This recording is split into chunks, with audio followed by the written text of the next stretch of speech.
he always come back to you after you've already gotten over him? Why does he only appreciate you once you're no longer there? It has everything to do with the differences between how men versus women fall in love. If you listen to these 5 key reasons why men need space to fall in love, not only will you understand men better, but you'll also have the knowledge to get the man you want to be in love with you. Welcome to the Players Club. If you're paying attention to me and everyone else in the live stream, please say here present so that I know you're here present and actively participating with everyone.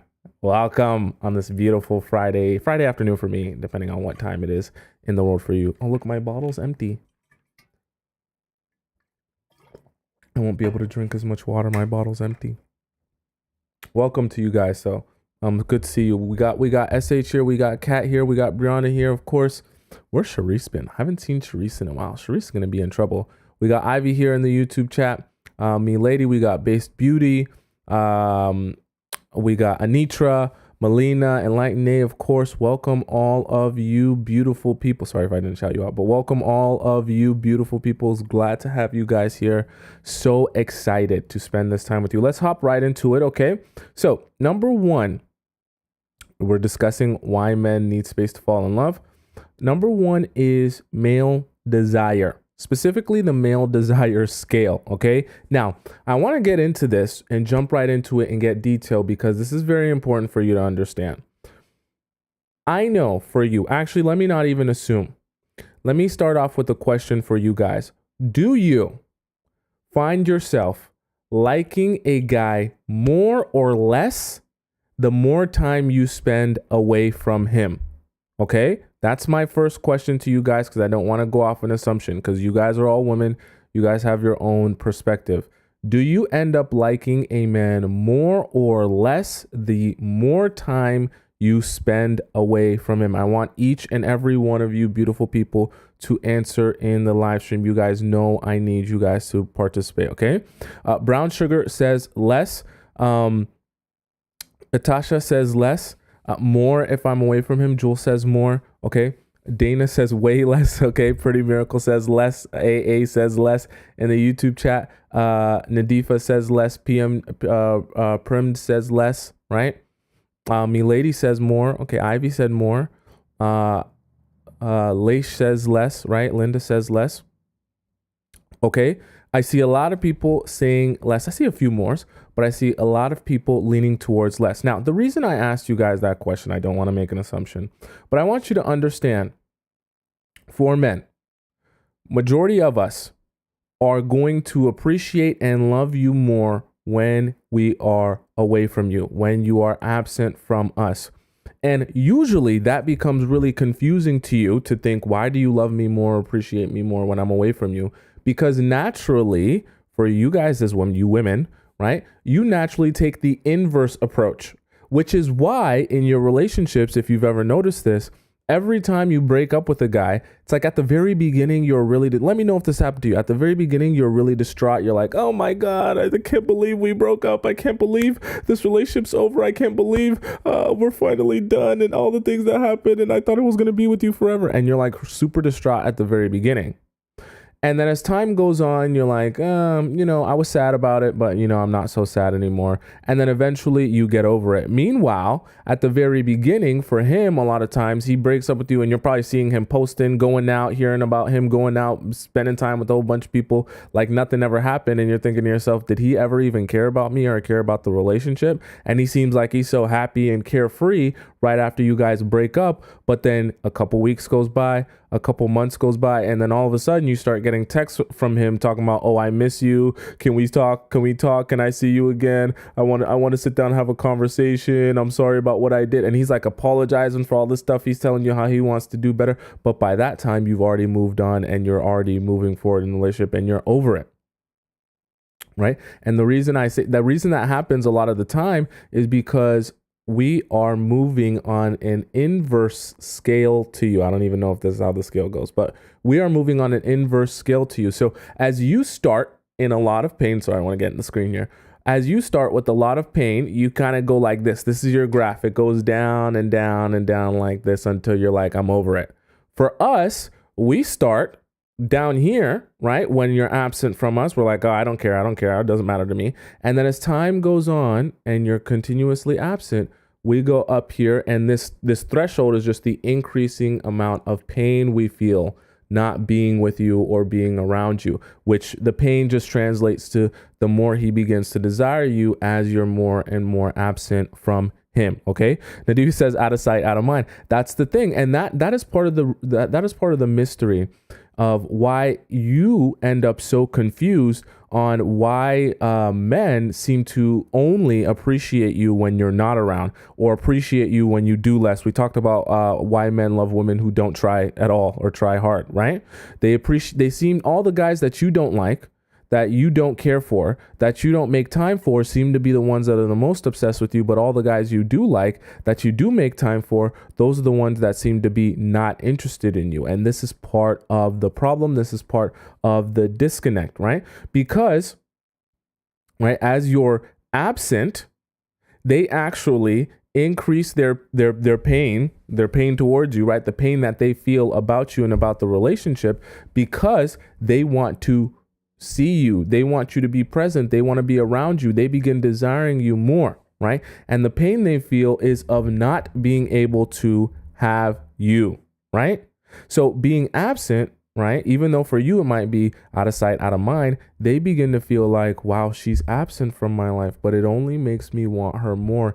It only makes me have that hunger and desire for her more. I have that thirst for her more.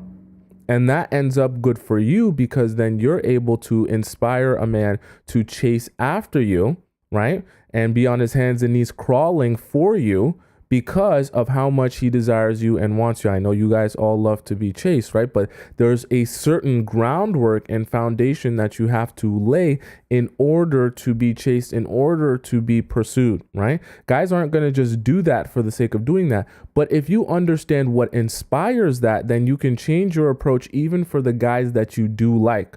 Because naturally, this is happening for the guys that you don't like, but you don't like them, so you don't care. But the fact that you don't care actually makes you respond a particular way, and that's what makes the guys like you more.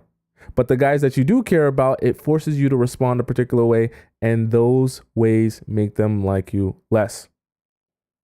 Okay, does that make sense to you guys so far? I know that that's a little bit confusing, but I just wanted to break down to you the inverse of thought and the way we kind of go in the opposite direction of you as time goes on, even though you're thinking to yourself, but if I spent a week away from you, or if I wasn't talking to you every day, then I'm kind of going to be less interested in you. It doesn't feel like we're as close. It doesn't feel like we're connecting as much, which is why the guys you do like, you try to be on their necks and talk to them every single day, every second of every day, not realizing that they're actually moving in the opposite direction of you. Okay. Right. So if you, now I know your next question will then become, okay, I understand that the men desire scale moves differently than us. It moves in the opposite direction. So how do I affect the men's desire scale and use it to my advantage? One of the easiest ways, and the easiest examples is, I'm not going to give you any super different information here. If you've been on the show, you know what I'm about to say when I pull this out. What am I about to say when I pull this out? What am I about to say when I pull this out? What am I about to say when I pull this out? You should know one of the easiest ways to be absent or give him space in a way that allows him to continue desiring you and then eventually fall in love with you. You stay, look at my A+ students. All my A+ students know the answer to this. You stay off the damn phone. Stay off the damn phone. SH said it, Brianna said it, me lady said it, Nitra, Sweet, right? Rosie, you guys know. Stay off the damn phone. Okay? That means you're not texting. I don't even need, listen, I know for some of you, you guys are like, you know, oh, this is long distance, this is long distance. Listen, even for those of you in long distance, I don't want your relationship to be focused on text or even phone calls. Any type of relationship you have should be centered around the fact that you guys are going to spend real quality in-person time together, and everything else should be organized in the relationship around that. The crux, right, or the beef or the meat of the relationship should not be the phone. Why? Because you're not serving yourself in any way.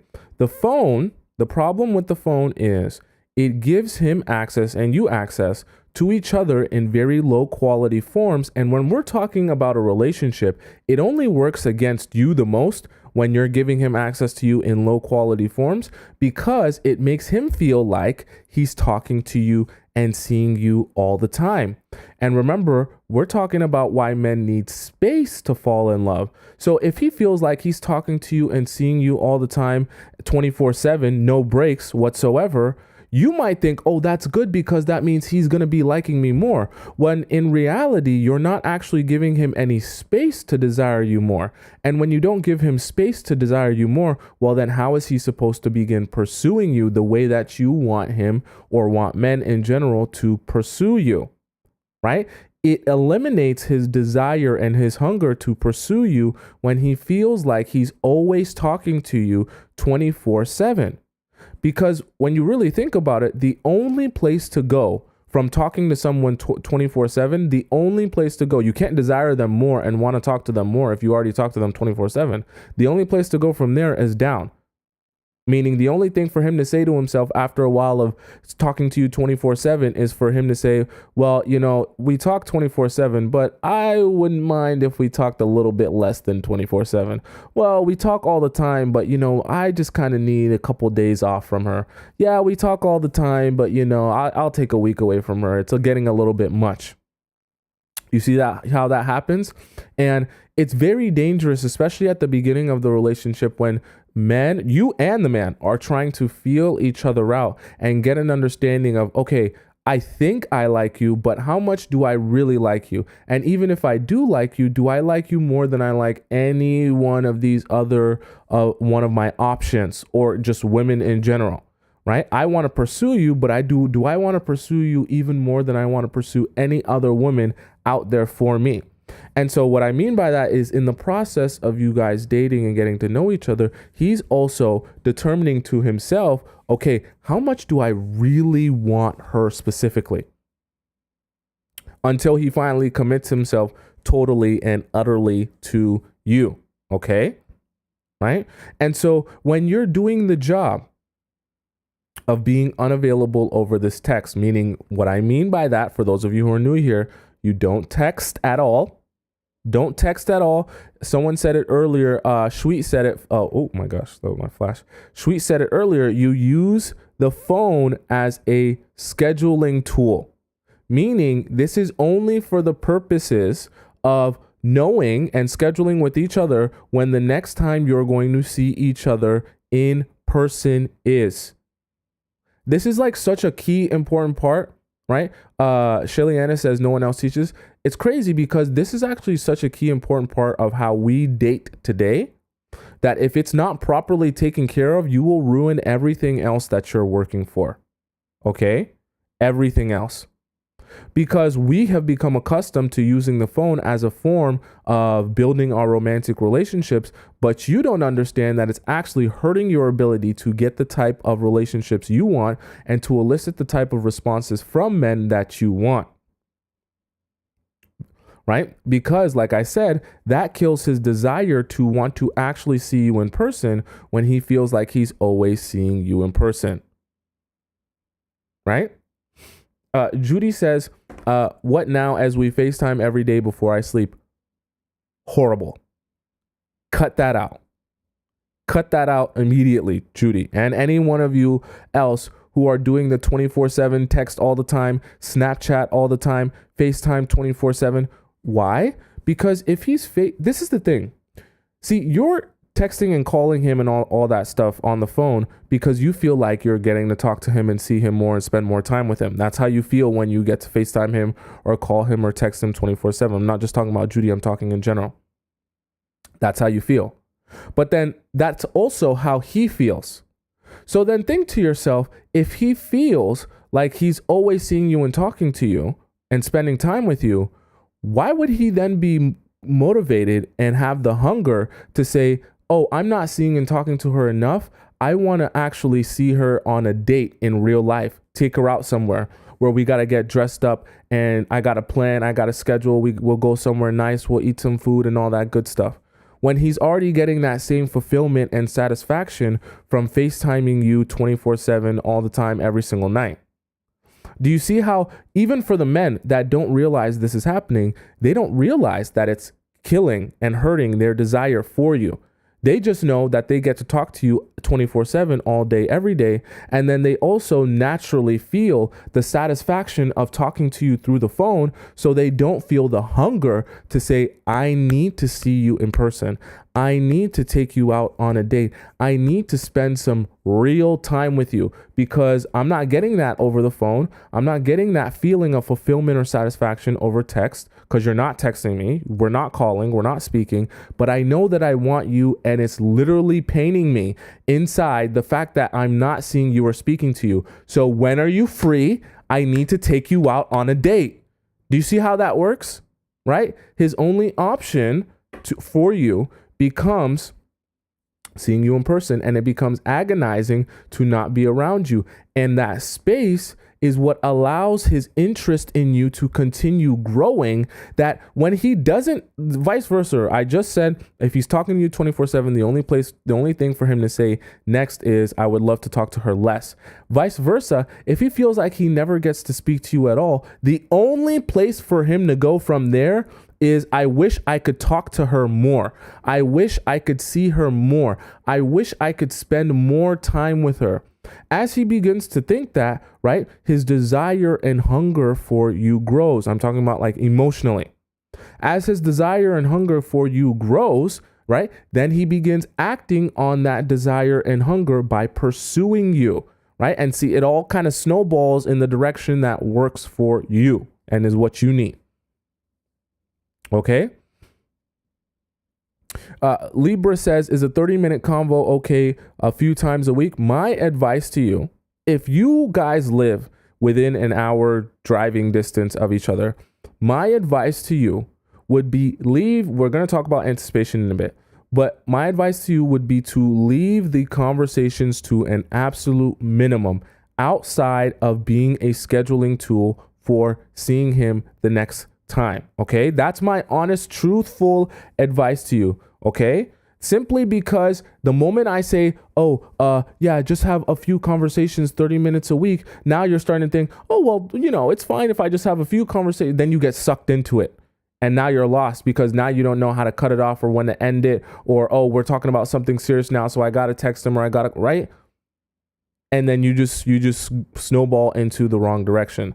My advice to you would be to only use this as a scheduling tool. I know for some of you that it's really scary because you're thinking, but I might meet someone that I don't really vibe with, or I might meet someone that I don't really like, or I might meet someone and I might realize that this date is trash, or I might realize that they have no banter, or they're not my style, or they're not my vibe.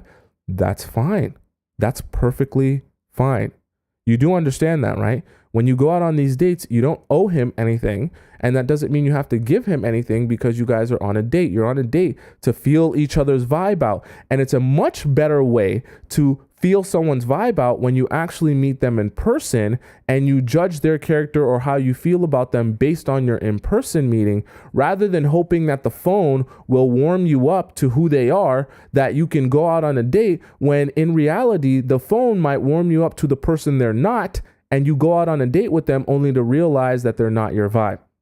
Because how they are on the phone is not a true representation of who that person really is in real life and what you'll feel when you're sitting across from that person in real life. So if that's the case, then why are you even wasting time giving yourself a representation of that person that's not even going to be accurate to the real relationship you're going to have in real life? Okay? You see how your anxiety will play tricks on you that, oh, it'll be better and safer if I just text him first before I meet him. No, it'll be better and safer if you go and you meet for your first date in a public place. That's what'll actually be better and safer. Then you can feel out the date. If you have a horrible dating story where you meet him and you don't like him and he's not your vibe, cool. You've actually wasted way less time by going ahead and meeting him in person and realizing he's not your vibe, instead of texting him for 3 weeks, calling him for 3 weeks, right? And then finally going out on a date only to be disappointed. But now you're so hung up on how you texted him and what it felt like when you guys were texting that all you can think about is, I'll try and make this work because over text we were getting along so well. And if you come to the same conclusion regardless, it just takes you longer. Okay, you guys, is that making sense to you guys? Me lady says, I told him I didn't want to text. He said that was hot. That's the thing too. I tell you, like, the guys, see, I talk to you. Obviously, I have a little bit of emotional intelligence. I can articulate myself. So I can communicate the thoughts and the feelings of men, okay? However, 99.9% of men will not be able to do that. That's fine. That's not supposed to be their skill set. But what I mean by that is they're not even going to be able to tell you what they find most attractive until you do it, and then they find it attractive. So kind of as like me lady said, right? When she was telling guys that she's not interested in texting, she doesn't have time to text, she's not going to do that. They don't even realize how much they appreciate that or want the girls who don't have time to be texting up until it happens. And they're like, damn, that's attractive. You understand what I mean? Right? And that's why I exist in your life, to give you that knowledge of the things that men aren't even able to come out of themselves and tell you that they find attractive or they desire or helps them desire you more, right? I'm sharing that with you that you can utilize that. And then he's sitting here and thinking, oh my God, like, you're the best thing since sliced bread. How did you get so amazing? How did you get so awesome? How did you get so attractive? I just need you in my life, right? Meanwhile, you just have all the knowledge, which is why you're able to utilize that. Like I always say, guys, it's big for majority of you, because I know most of you don't have no huge bobblehead, no nasty deformities or anything crazy like that. You guys are good-looking, attractive women. So it's all about your approach in terms of getting these guys interested in you to the point where they'll do anything for you. Okay? You can get all the guys to want to sniff your butthole, but you just have to do the right things that you inspire them to want to sniff your butthole. Okay? It's possible, right? So, first we had the male desire scale and kind of the differences there. Second, let's talk about comparison. Okay? So, men need to be able, in order for them to have the space that they can fall in love with you, they need to be able to compare what it's like to be with you versus what it's like to not be with you. I know this sounds very simple in its concept, but I want you to understand how you're actually hurting yourself with the phone and the being around 24/7, that you're actually not giving him a chance to compare what it's like to be with you versus without you. Some of you are doing this thing. Let me know if this is you. Let me know if this is you. Be honest with me. Don't lie. Some of you are doing this thing where you meet a guy, you like a guy, and you guys are spending time together, and then you jump right into the sleepovers. Tell me if sleepovers is one of your favorite things to do when you start liking a guy. Now you jump right into the sleepovers. You're sleeping over once, twice, 3 times a night, right? Three days in a row. And you're doing the sleepovers because you're like, oh, I like you, you like me, we like each other. You know, you got a place, your place is so nice. You know, we'll spend time with each other instead of us just going out on one date for a couple hours. Now I can sleep over, and then, you know, we'll do a movie night, and then we'll sleep in the same bed, and then we'll wake up together, and then it'll be all so amazing, and it'll be like we're in a relationship, right? Right? And you think that that's good because you're jumping into it and you're making it super intense right away, and it's lots of fun that you guys can do a little sleepover and all that good stuff, without realizing that this, just like the texting, you're not giving him the opportunity to see what his life is like outside of being with you or being around you. You want so badly to be around and talk all the time, right? But spend all the time together, right? Because maybe you like quality time, so you want quality time to be every time, without realizing that spending all that time with him is actually not allowing him to compare how he feels when he's not with you. Okay. I seen some of you earlier were like, nah, I don't do that. That's not me. Nah, I would never do that. Right. And then some people were like, yeah, to be honest, I do that. Okay. Right. It's okay if you do that. We all make mistakes, right? Including myself. I'm not a perfect person. Right. So, and the reason I ask you guys that, not to diss you, but the reason I ask you guys that question is because I want you to understand how that works against you. Okay. And how it makes men not able to see what their life is like without you. Because remember, when I gave you guys the example just a little bit earlier on about how, when you have an ex and then all of a sudden your ex-man, he comes back and he's talking about how much he wants to change and he's telling you all the things he wants to do differently. And, he just does a complete 180 from the person you were dating. Now, all of a sudden, he's ready to make all the changes necessary to be in a relationship. Why do you think that happens? Because finally, after being with you for so long, he's had some time to be without you to actually compare what it felt like within him, what it felt like around him, what his life looked like, right? What he would go through, how he would feel emotionally, right? How he actually had some time to compare the difference between being with you versus not being with you. And he came to the realization that he does not enjoy the feeling or what his life looks like when he's not with you. And you have to understand, you need to understand the most powerful thing for a man to do is to realize that he wants to be with you. Okay? I didn't say to be convinced that he wants to be with you. I didn't say to be persuaded that he wants to be with you. I mean of his own genuine thoughts and feelings and emotions and opinions and perspective to genuinely come to his own realization that he wants to be with you. That is when you will get the absolute best out of a man. Not by trying to do all your different things, scrubbing the floor 3 times, washing all the dishes, cleaning up, making dinner. That's not how you're not going to convince him into realizing that he wants to be with you. He actually has to experience things, right? Specifically in this case, the comparison and the pain associated with not being with you to come to his own realization that he wants to be with you. Okay, so then you're probably thinking, okay, how do I create that comparison? So it's not just about, we talked about not being on the phone. We talked about not being available in these low quality formats, using the phone as a scheduling tool. We also talked about not jumping into the sleepovers and not being like, oh, I want to sleep over 24/7, because you easily become something mundane and chill. You know how I feel about the word chill, right? You become something chill to him that's just always around, always available, always there, always existing. I don't really need to think about it, right? So first of all, you're not going to be available in those senses. Secondly, what needs to happen is you need to focus on making the time that he does get to spend with you as high quality as possible. Meaning that when he does get to spend time with you, make sure there is focus there. When I say focus, I mean no distractions. Even if you're going out to eat or spending some time outside, let it be the phone is away. You're not just passively watching a movie or passively watching a TV show where you're not learning about each other, where you're not engaged with each other. Whatever it is that you're doing, there should be a large element of engagement between you and him.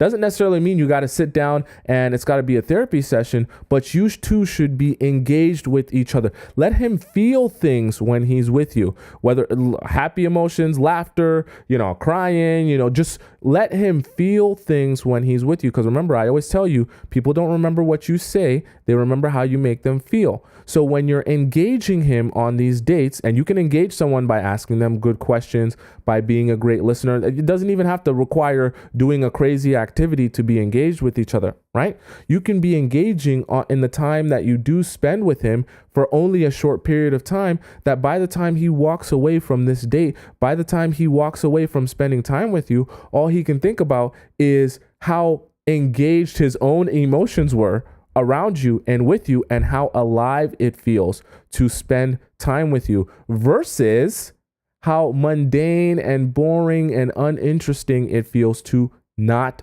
be with you. Right? Okay. Jess says, you got to just own up to your mistakes and let others live in the mistakes that they haven't made. Stop projecting. What are you referring to? What are you referring to? Okay. Right. Some females hate. I think you meant say have mastered the art of making them chase, and that's why they don't get played by players. I mean, we all just, you have to realize we all learn at our own pace, okay? And we all make mistakes. So, you can't fault anyone for making more or less mistakes than you.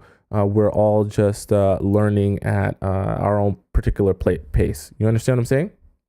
Okay.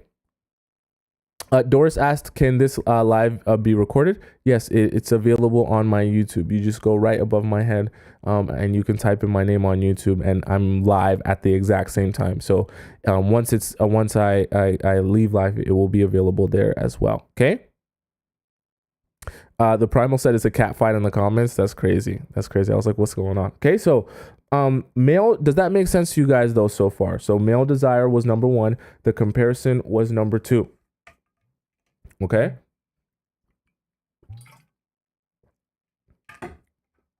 So number three, we have anticipation. Okay. So as men begin to desire you more and want to spend more time with you, okay, and you're holding it back, you're holding your water, you're not just jumping right into the sleepovers, you're not texting the 24/7, you're not FaceTiming, calling 24/7. The time that he does get to spend with you, because he begins to want to spend time with you and want to see you more, when he finally gets to schedule you into his life, he starts to anticipate that time that he's going to get to spend with you. Do you understand what I'm saying? He begins to anticipate the fact that I know I really enjoy being around her.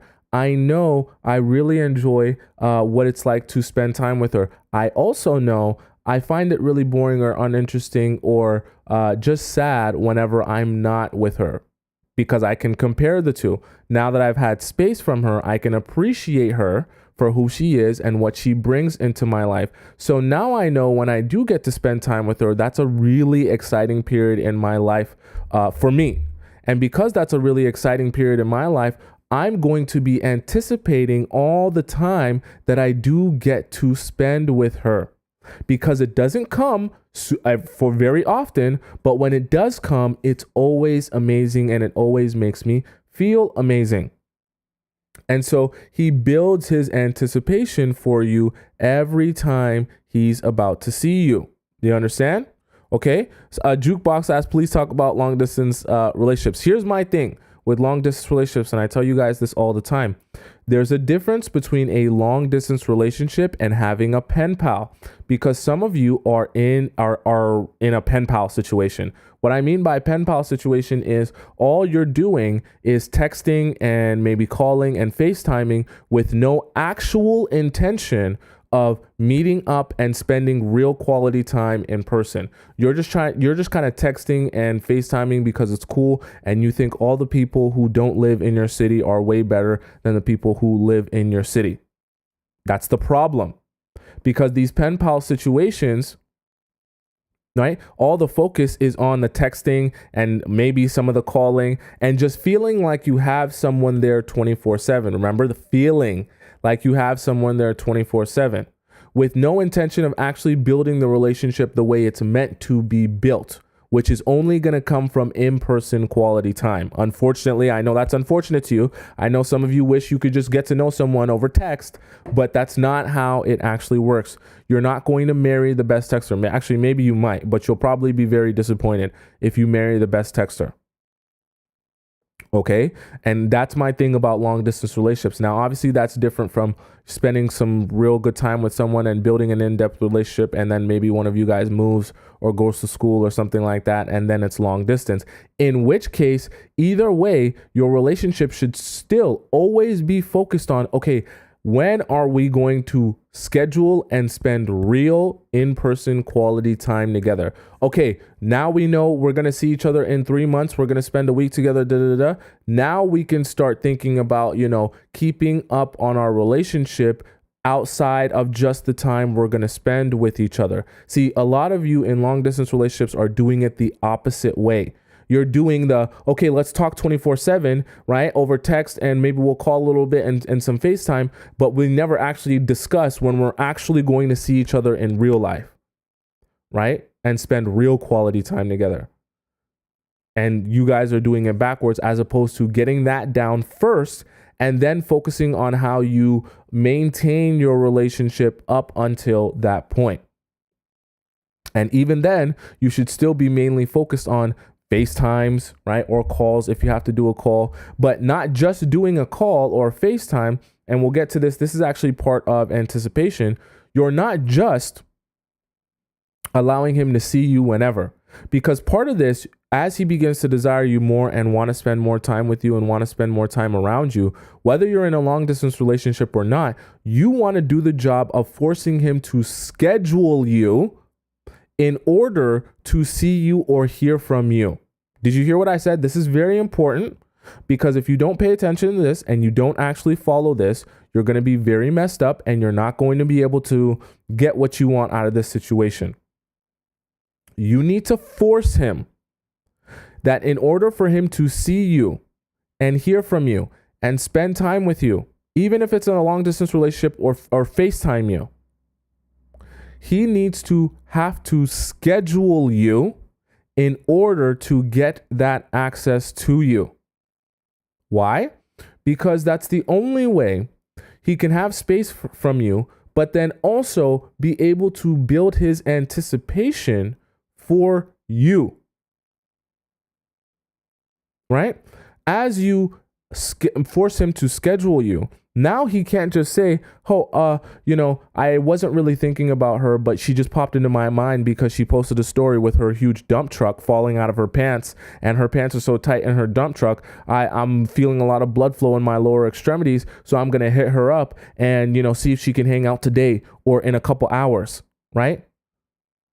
And then as soon as you can't, he stops thinking about you, because all he cares about is being able to see you right here, right now, in this second, instead of being able to actually anticipate the fact that, hey, I know I want to see her. I want to spend time with her. I also know she's busy. She's got lots of stuff to do. She's not sitting around waiting for me to text her or call her. So if I want to spend time with her, if I want to take her out on a date, I'm going to have to schedule that well in advance.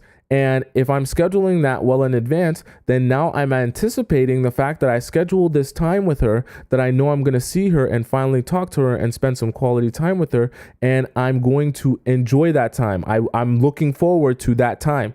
People can't anticipate you if you're always available 24/7. Think about this. If I know, it makes me mad. Okay. If I know I can pick up the phone at 2 a.m. and call you and be like, yo, I just got out the club, girl. Yo, I can come over right now. Yo, I'm trying to see you right now. Yo, it just dawned on me after this blood flow came to my lower extremities, and after I tried to chat with every single girl at the club and I couldn't go home with any of these girls at the club, that I should probably hit you up because you're free and easy. Yo, it's 2 a.m., girl. I'm trying to come. Let me see what you're doing. And you're like, sure, I'm desperate. I don't have anything else to do. Yeah, sure. I'm so desperate for your validation and attention that the fact that you'll call me at 2 a.m., sure, come over.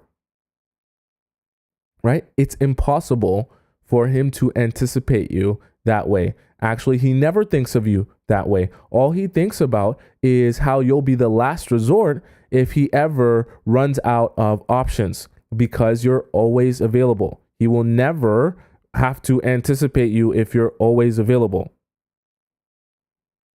It just doesn't work like that. Okay? And this is why I say men need space to fall in love, because part of that space is what triggers all of these other things. You can't have comparison if there's no space from you. You can't have anticipation if there's no space from you. Right? If you don't take a step back, none of these things can happen. If you're glued to his hip, you're on his arm like this, like a gnat. You know, like you're just a mosquito, just on his arm like this. He never has time to actually think to himself, gee, golly, I actually want to be with this girl. I actually want to see her more. I actually desire this girl. All he's thinking is like, get this damn mosquito off my arm, right? All he's thinking about is how he can actually slip away and get some time away from you. And he's actually falling out of love, whatever the opposite is, right? He's losing interest in you. He's losing feelings for you.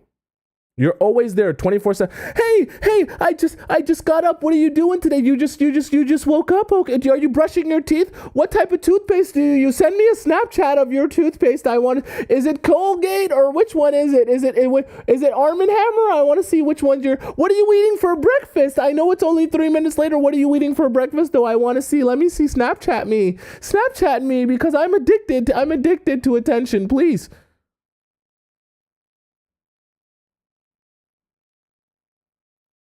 It's sad. It's sad. And you don't realize it because I know for you, okay, it's not your fault, because I know for you, you think that, okay, every second of every day that we're talking and we never stop talking and every day is like a talk and I'm like sniffing your air and I'm breathing your air and you're breathing my air and like, can you please transfusion your blood into my blood and let's have the same blood and let's beat the same heartbeat. I know that that's how you feel and that's how you feel like you're getting the deepest and strongest connection with him. But I want you to understand that's the quickest way to get him to lose interest in you, because all he can think about is, damn, okay, I did like her, but this is a lot. And I kind of just want just the tiniest bit of a break. And the moment guys start thinking they want a break from you, they immediately start believing in themselves that they desire you less, because that narrative doesn't work together. I can't desire you more, but then also feel like I need a break from you. So the moment he feels like he starts needing a break from you, he automatically says to himself, oh, I actually don't like her that much. Oh, I'm actually not that interested in her. And then because he believes he's not that interested in you, he starts building narratives around the reasons why he's not that interested in you. And he acts on those narratives, right? We create narratives in our own head based on what we observe or what we feel, and then we act on those narratives that are created. So you want to be creating in his mind the narratives that he's thinking of you so much because he desires you. He desires you so much because you never have time for him and he wants to spend more time with you and all this stuff, because all that's going to do is going to force him to act on those narratives he's creating in his head. He's not going to think to himself, oh, I'm always thinking about her and always want to spend more time with her because I don't like her. He's going to be thinking to himself, I always want to spend more time with her because of how much I desire her. And so he's going to be looking for all the confirmations of that narrative. Okay? Vicky said earlier, some men do this and it's suffocating, right? It's see, the crazy part about it is this is why this is can be so helpful to come to a realization of how what you can step outside of yourself and really see how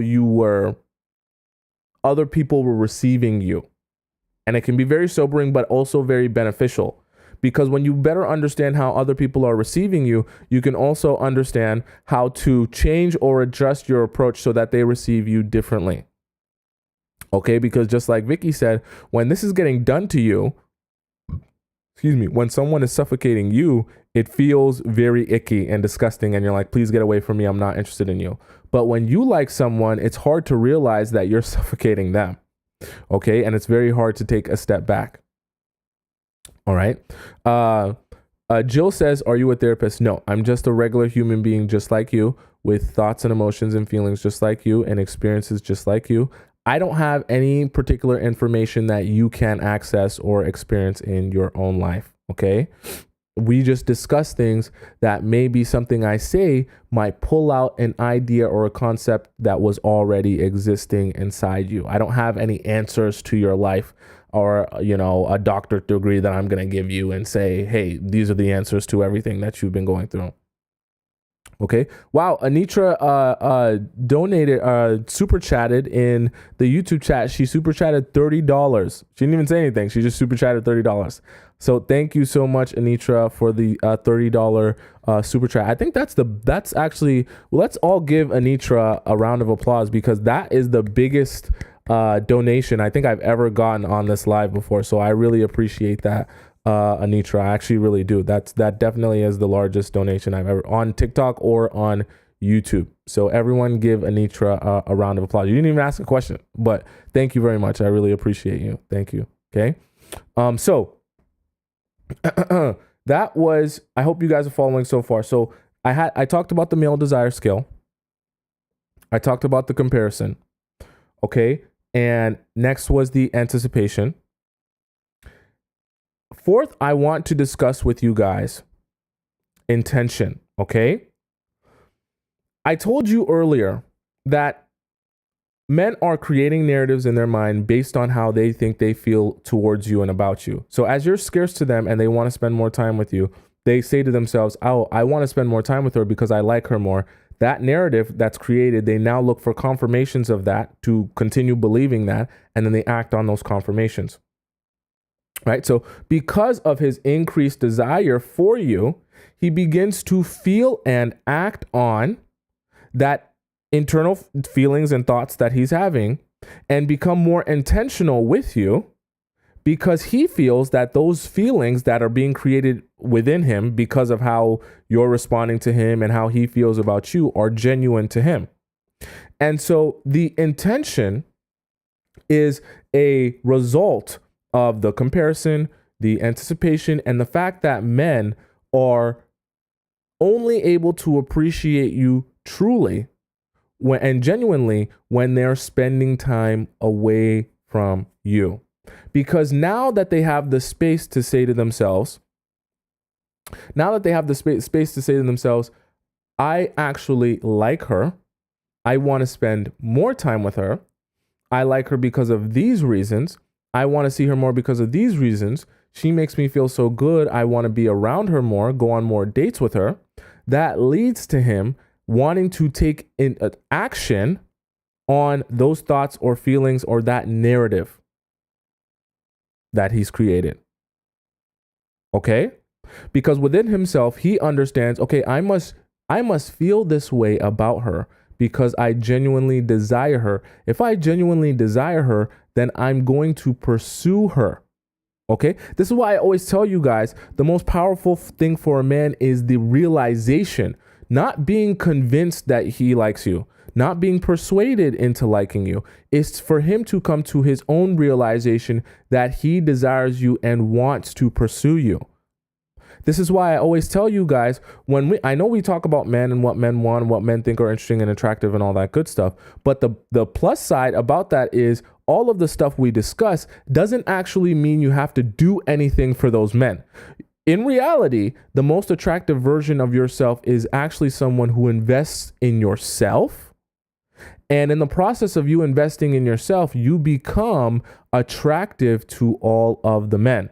Think about all the things you would be doing to be the most attractive version of yourself. Going to the gym, getting fit, taking care of your hair, your nails, all that good stuff, your hygiene, right? Getting your mental health straight, right? Making sure you're healed from any of your traumas. Like all of these things are really just things you would be doing to invest more into yourself and take better care of yourself.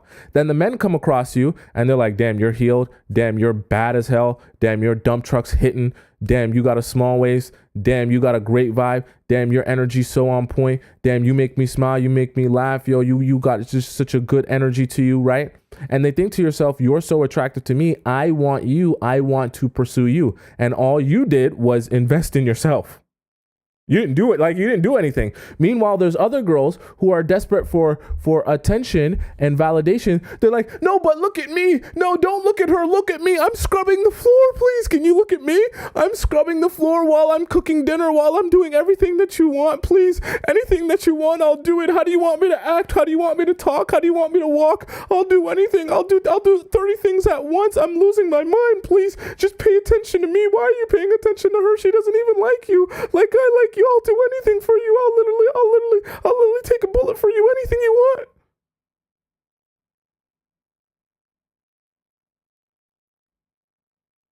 The girls who are scrubbing the floor and cooking the best dinner are getting overlooked by the girls who are literally doing nothing for the men, investing in themselves. Because truly the guys don't want the girls who are seeking their validation. They want the girls who could care less about their validation. Okay? I don't know how else to tell it to you in a nice way. It's the truth. Right? And the girls who are sitting there scrubbing the floor trying to do the absolute most to show that I'm the one, please be convinced that I'm the one. They just say to themselves, oh my God, you're a train wreck. So how you doing, girl? Yo, you look good, yo. Where you get that dump be crazy, yo. That dump truck crazy on you. How you looking like that, girl? Guys don't want to be convinced to like you. They don't want to be convinced to pursue you. It doesn't make them feel good. It doesn't put them in their natural masculine position. And it doesn't even make those feelings feel genuine to him. They want to actually desire you, which is why they pursue you, which is why it's always advantageous for you to take multiple steps back, sit back, do nothing, continue investing in yourself, because that makes you more and more attractive. Continue investing in yourself. But when they approach you and they pursue you, you sit back, relax, you do nothing. You say, cool. I mean, if you want me that bad, show me what you got. Let him do backflips and front flips and side flips and, juggle a million balls while he sets himself on fire to try to convince you. And afterwards, you just, that was nice. There's 1,000 other guys that will do that too, but that was nice. That's cool. That's a start, right? And just let him keep pursuing. Even if you like the guy, see, this is what this show is really about. Is the understanding of emotions, specifically, obviously, from the male perspective, the male's emotions, how they feel, how they think, how they respond, how they react, realizing how you respond and react in particular situations and how you're triggered to respond and react, but then understanding what response you're trying to elicit from the man and figuring out how you can control your emotions and only project out what you're trying to actually receive. Okay? Or project out a particular emotion or feeling or action that he can receive it in a particular way and respond to you in the way that you want him to respond. I know that sounds like master manipulation. That's because it is. Okay? So intention is a result of that comparison of how men are naturally, because with the absence, we grow more fond of you and more appreciative of you. And then the anticipation when you're doing that right as well. Okay. So in terms of giving you guys a direct example, so you can understand, that means you do not ask him to spend more time. I'm going to get mad. You do not ask him to spend more time with you. Do not ask him to take you out on more dates. Or why doesn't he want to see you more? Or why doesn't he want to hang out with you? You don't ask him any of that. Why? It doesn't matter to you. The fact whether or not he wants to see you is irrelevant to you. Your life continues to move forward in a great, awesome, amazing way, whether or not he's trying to spend time with you or not. You're not hung up on how much he wants to see you or not see you. Because here's the thing, you remove his ability to be intentional about you and the relationship when you start nagging him. Why don't you want to take me out on a date? Why don't you want to see me more? Why don't you want to hang out more? Why are you so busy? Do you not like me? Do you not care about me? Do you not want to be with me? Are you going on other dates with a... Cut that out. Because at that point, even if he does take you out more, even if he does ask you out on a date, it stops him from feeling intentional about that date or about you in general.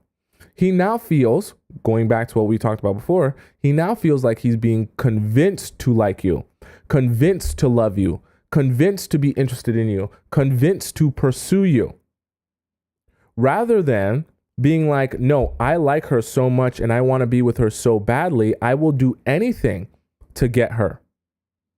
Now it's more like, she kind of made me hang out with her because she didn't like that I wouldn't hang out with her. So sure, I'll hang out with her.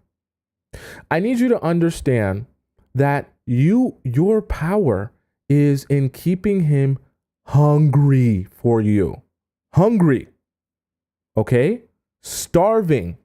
He needs to be starved of you and your attention and your focus, that all he can think about is what he must do to get back your attention and your focus. And you continue to, so he says, look, listen, you need to be my wife. If you're not prepared to be my wife, tell me what I got to do for you to be my wife, because I'm going to do it. What is it? I will do it. And now you get to sit back and you say, I don't know. I don't know what you could do. Just show me what you got. What do you got? Look, listen, you want your nails done? I have $1,000. You can get your nail. What do you want? You want Louis Vuitton? Which one do you want? I'll do anything. What do you want? Please, just tell me what you want. I'll do it. Right? And then you have the men wrapped around your finger, doing whatever you want. And you don't even have to say nothing. You don't even have to say nothing. Just keep him on the hunt. Just keep him hungry. Keep him starving. Okay? Right? Very important. Shelliana says he needs to feel like it's his idea. 100%. Obviously, we're talking about manipulation. So the fact that you understand what response you're going to elicit out of him by doing certain actions, that's perfectly fine. As long as he feels to him like those feelings and thoughts are genuine, it all works the same way. Okay? And it benefits you the same way. Because once he feels like those thoughts and feelings and emotions are genuine to him, he'll act on them as they're genuine to him, and you'll be a happy camper. The moment you open your mouth and begin asking for things, he's going to feel like he's not taking intention towards those things, and you're going to be wasting your time, and you're also going to be sabotaging yourself. Okay? Ash says, how do we keep starving them? Ash, maybe you weren't here earlier. One of the best ways is on this damn phone, because guys are also accustomed to being able to talk to you every day, all day, on text, on WhatsApp, on Snapchat, send you TikTok videos, send you IG reels, right? I know what everyone loves to do, right?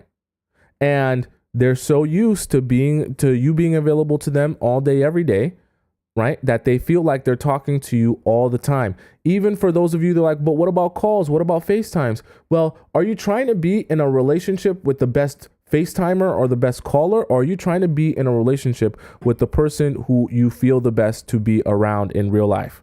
Okay. Focus on making sure all the attention goes to whatever source you're trying to see more of. Okay, some of you guys said it's cutting out. Is it cutting out still on YouTube? I don't see anything wrong on my end. Okay.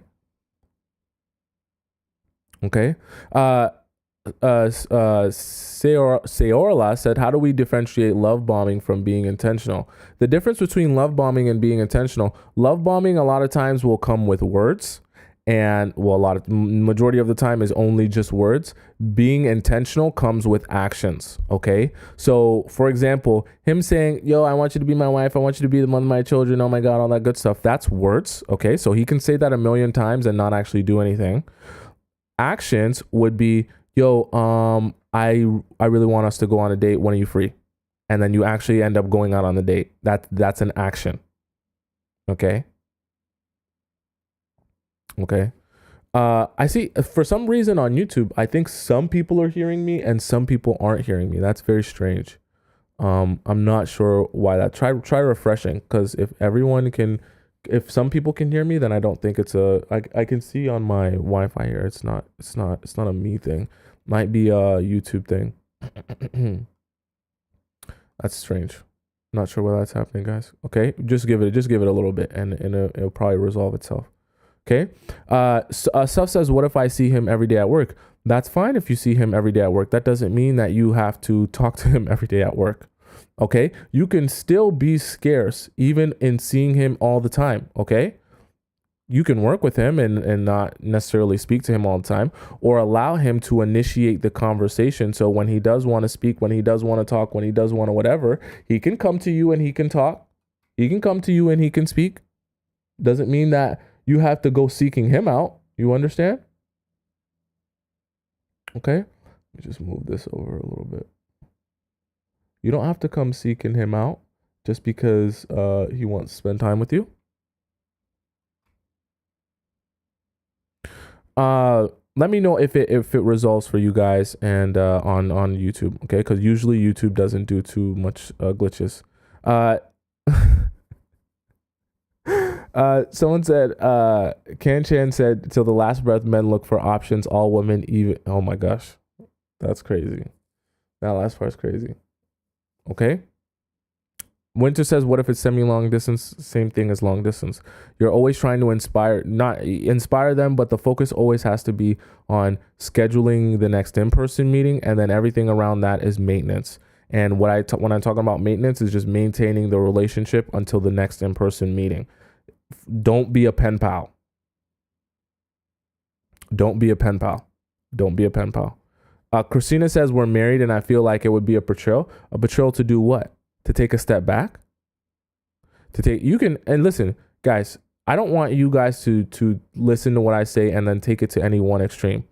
You can take a step back, even whether you're in a marriage, whether you're in a relationship, you can take a step back where you're allowing him more room to chase after you without doing anything shady. Okay. You can actually just pick up some hobbies or some interests or some passions, right? Try some new things and figure out you might enjoy something. And then your time and attention and focus goes on to that thing. There's nothing wrong with having passions or hobbies or focus or things that bring you joy outside of the relationship. And as your energy shifts towards those things, doesn't mean you neglect your relationship, but naturally you'll have less time to just sit around and wait for your man to be like, oh, when are we going to spend time together? Oh, when are you going to see me? Oh, when are you going to take me out? Oh, but I'm just sitting around waiting for you to like me again. I'm just sitting around waiting for you to be free so we can hang out again. No, I'm actually doing things that I enjoy as well. And I understand you're free now, but I'm not free right now. I also have things that I care about and I'm doing. And then he starts to respect the fact, oh, whoa, you actually do things for yourself? Interesting. Wow, I like that. Right? Christina says, no, I'm just wondering if it's wrong for them to look at women on the phone. Please, I hate thinking about it. What do you mean look at women on the phone? Like scroll through IG and see IG models? I mean, there's a difference between looking at it and like whacking them. Like, what do you mean? Like whacking himself off to it, looking at it? It's not a crime to look at it, right? You can't be insecure about the fact that there's other women out there existing, which is why I always say it's about his mind more than it's about you have to get over the fact that there will always be other girls with bigger dump trucks than you or more voluptuous yitties than you. You can't be bogged down by the idea that that's living in a anxious fear state where you're constantly just thinking, oh my God, does he think that she has a bigger dump truck than me? Does he think that she has better yitties than me? I'm so scared that you're going to like her better and you're going to leave me. That energy is literally foaming through your pores, and he can receive that and feel that, and that's repulsive. Okay, that's very unattractive. So you have to understand that how you get him and keep him is not by, him not seeing any other girls. Okay, that's not how you get him and keep him. So first we had the male desire, we had comparison, we had anticipation, intention. Lastly, we have the reward. Okay, so as they continue to feel that hunger towards you to see you more, you begin to represent, I'm talking about you as in like yourself, your essence begins to represent the reward itself. Okay. And so he treats you like a reward. I know all of you love to say, oh, I'm the prize, I'm the prize, I'm the prize, I'm the prize, I'm the prize. And everyone likes to argue about it. The men say I'm the prize, the girls say I'm the prize. Everyone thinks they're the prize. That's fine. Everyone can be the prize. But I want you to understand, if you want to be the prize and you want to be treated like the prize, you can be, but you also have to treat yourself like a reward. Meaning that when he gets to spend time with you, right? If he's been waiting, right? If he's been, doing things and scheduling time, and he's been disciplined in order to finally get access to you, right? That's called delayed gratification. Because when he finally gets to spend time with you and it's amazing and he enjoys it, and then all he can think about when he doesn't spend time with you is the next time he gets to spend time with you, but he still has to wait until he gets to spend time with you, that is delayed gratification. And it turns you into the reward, because the gratification becomes you. The gratification becomes spending time with you. The gratification becomes being with you. And so intrinsically, you become the reward. You become the prize in itself. Okay? And so what happens if you become the prize, right? If you begin embodying the prize because you are the reward and there's delayed gratification for you, then he treats you like a prize. He treats you like a reward. He cherishes you, appreciates you, and continues working hard to get you. You see that? Okay? So it's very important that you allow, and this is why I always say, notice that I always say things like allow and let him, because it's a choice that you make to set the groundwork that he can actually be hungry for you and be in hot pursuit of you. You have to allow that space and that groundwork, lay that groundwork for that environment to actually exist. If you're all up on him, that's not an environment in which he can actually desire you and want to pursue you, right? So you have to be disciplined within yourself to keep that structure of, hey, I'm not going to be, you call me at 2 a.m. and then, I pull up on you like DoorDash. That's not what's going to happen. I'm busy. I got things to do. I'm not going to be your text buddy. I don't got time to be texting all day. I got other things to do. I got other things that I care about. I'm not going to be sitting on the phone texting you 24/7.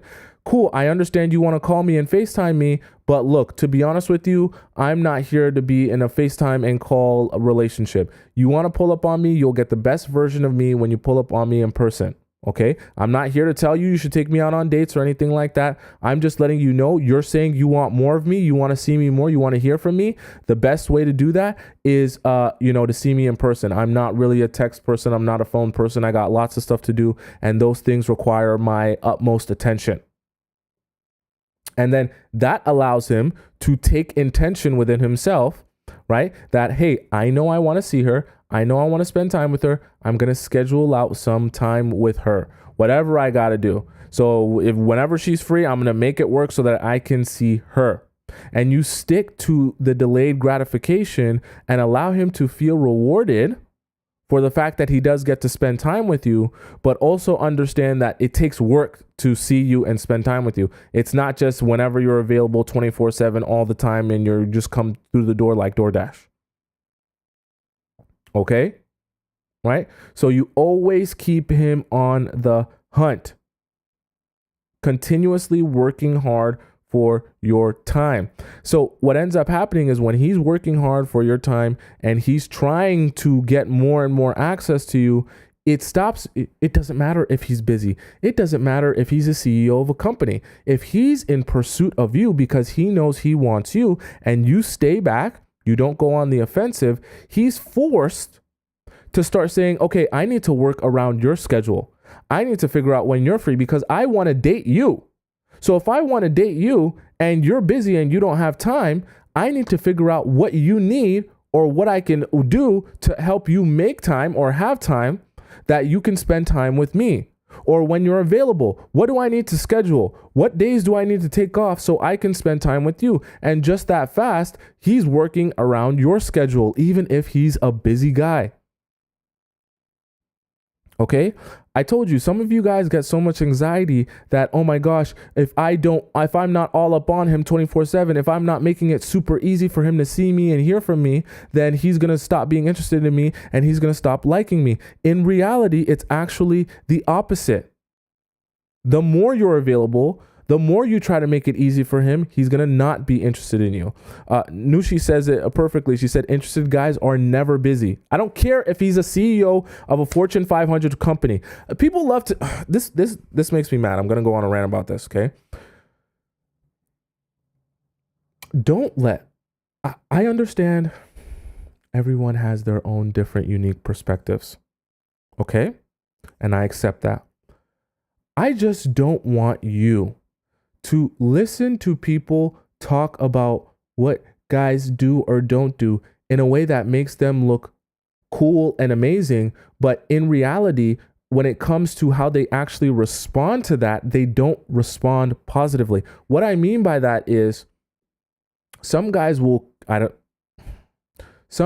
tell you, high value men don't chase. I'm here to tell you, I'm rich. I've got $1 million and I'm a high value man. Me, high value man. Me, manly, masculine. We don't chase. If we're high value, we will never chase you. If we're high value, we will never seek out a woman. If we're high value, we will never pursue anything at all. Women are the last thing on our mind. If we're high value, we're so high value that all we see is value. We don't see anything else but value, more value and value. High value, value.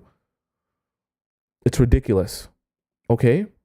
Because plenty of the people you would consider high value, whether it be athletes in the hundreds of millions, whether it be celebrities, entertainers, politicians, people that are in the highest of heights, they have wives too. Oh my God, a crime. A man with $1 billion, 100 million, a man with lots of success and riches actually has a wife. It's disgusting. Absolutely disgusting.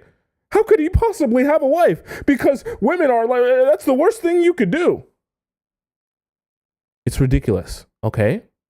It's ridiculous because whether or not you're the highest of high value, okay? If you like a woman and you're interested in her, you're going to pursue her. Are you expecting me to believe, this is my question to those people I'm asking, do they expect me to believe that LeBron James, Lionel Messi, Barack Obama, every single high value man in existence, their wife pursued them? Is that what you expect me to believe? Every single high value man is so focused on their value and how high of a value they have that they can't pursue any other thing except for value, that their wives, the person that they ended up with, their wives were the one pursuing them. And only because of how well their wives pursued them is why they're with those women. That they never took the time out and be like, I want to date you. I want to pursue you. I like you. I want you. I want to court you. I want to be, right? Because when people hear chase, they start thinking, oh, I don't chase. I'm not desperate. Chasing doesn't necessarily have to mean desperation. You can pursue something that you want. And the funny thing about these high value men that even say, oh, I don't chase. The funny thing about that is they do chase and pursue their goals. Okay. Now, I'm not saying that you should chase around kitty cat, like a maniac. I just want you guys to understand when guys really want something, they will pursue it. So the idea that high value men don't pursue women that they actually desire and want is ridiculous. Because how would that make sense? How you go about life is how you go about relationships. If you pursue the things that you want, you will pursue the women that you want. That doesn't necessarily mean you'll pursue every woman, but you will pursue the woman that you want. Sorry, that just makes me, I know I ran on a rant about that, but that just makes me mad because when I hear people say that, I feel like when you guys hear it, you think, oh, well, the guys are saying that the high value men, they don't pursue. So I guess I should just be the one on the offensive. I guess if I find a really high value man, I should be the one taking the masculine role and I should be the one dating him and asking him to go out and asking him to spend time on dates. And that's ridiculous. Like you'll never get a high value man that way. Okay, that does not happen or exist. Okay, in the actual world that we live in. You might get some weirdo feminine man, that's fine, but you're not going to get a high value man by being the man. Just stop. It's ridiculous. Okay. Anyways, do you guys have any questions about what we just discussed before we hop into the Discord? By the way, if you have a question for the Discord, please feel free in the YouTube chat. It's pinned in the message above. Just click the link and then you can ask your question in the relationship advice section. If you have a question and you're on TikTok, you can just go into my bio and watch that as well. Vita says, do you post videos same day? So this live stream will be available as soon as it's available now, but it'll be on my page as soon as the live stream ends. So yes, it's available same time. So you don't even have to wait for it. You can just go right to my YouTube channel and you can see this live stream in its entirety from start to finish. Okay. Ash says, please read my Discord question. It's Ash on there. Okay, we'll get to yours. We'll do a lot today. We'll do a lot today because there's a lot of questions. Okay. Kay says, you have absolutely changed my life. This is my favorite channel. I'm so glad. I appreciate that so much. You know what I mean? I actually do. Like, I genuinely appreciate that. I try my best to go through all your messages and read all of your messages. I even read, comments of people that are unhappy or don't agree with me. I read them too. I don't delete any messages. Someone said that the other day. They're like, why do you delete comments? I'm like, I never delete comments, no matter what you say. Okay. Shelly Anna says, my favorite channel too. I literally stopped listening to other things and and just brainwashing myself with these lives. That's perfectly fine. That's perfectly fine. I try my best to give you guys a real and honest, true perspective. And listen, I don't even want you guys to think, oh, well, I know everything and I got everything figured out. I actually want you guys to try implementing this in your life and see if it actually yields you real results. Don't just assume I'm right for the sake of assuming I'm right. Actually implement some of the things that I talk about and then decide if I'm right based on your results. So if you try some of the things that I say on a guy and you realize you're like, oh my God, I'm getting everything I want and this is literally exactly how he said, then I'm not BSing. Because some people be like, yo, are you just BSing? That's just fine. I don't mind if you disagree. Maybe I'm full of BS. I don't feel like I need to prove it to people that, hey, I'm right, guys. Make sure you listen to me because I'm the rightest person ever and no one knows anything but me. Maybe I'm wrong about everything and other people have better advice than me. It's possible. Okay. Rosie says, it's the fact that you use logic to explain. I try my best. I try my best to make it like real, not just say, oh, because I said it, that makes it right. You know what I mean? And someone said yesterday, they were like, oh, I can't watch your videos anymore because you admitted to using women or using these tactics on women. And I'm like, guys, I hope you guys don't come to my videos thinking that I'm a holier than thou man and I'm a stand-up character. And look, I'm telling you how you should be with a man like me because I am the representation of what all men should ever be. And if your man doesn't look and sound just like me and he does not clean cut and, have a nice smile and just be like, that's ridiculous. I know some of your favorite influencers or people might present themselves as like, oh, I'm holier than thou and I'm the most amazing thing. I'm the figure that you should be striving for. No. Okay. I am a real person that makes real mistakes. I don't do things perfect. I still make mistakes, even as I give advice on those things that you shouldn't do. So I have lots of learning and growing to do as well. I'm not a holier than thou figure that doesn't do things wrong. So sorry if that's disappointing. Shelliana says, at first I was annoyed with your advice and didn't want to listen, but now I'm listening to every word. It's funny. It may and maybe that might be what it is for some people. Sometimes when they first hear it, maybe they might be like, there's nothing to this. And then as they start thinking about it and thinking about their situations, they're like, oh, you might be right a little bit. It makes me mad, but you might be right a little bit. Right?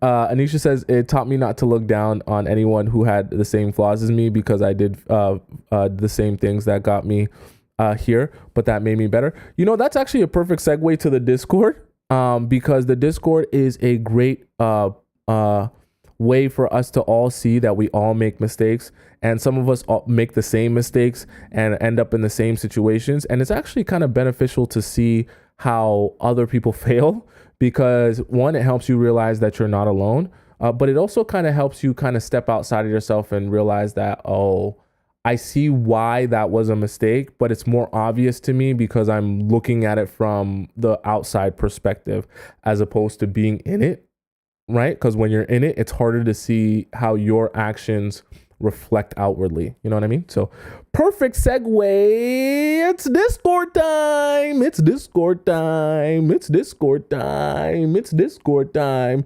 We got a bunch of questions in the Discord today. We're going to head over into the Discord and answer some of these great questions. Okay. So yesterday we had a great Yesterday we had a crazy Discord session. We had we had Mars pull up in the Discord. Mars had a crazy question. So if you didn't see Mars's question from yesterday, it went down in Discord Hall of Fame. So please go and look at that if you haven't from yesterday's show. Okay. So today we're going to start off with Holly. Holly says, you answered my question recently, but I have a follow-up question.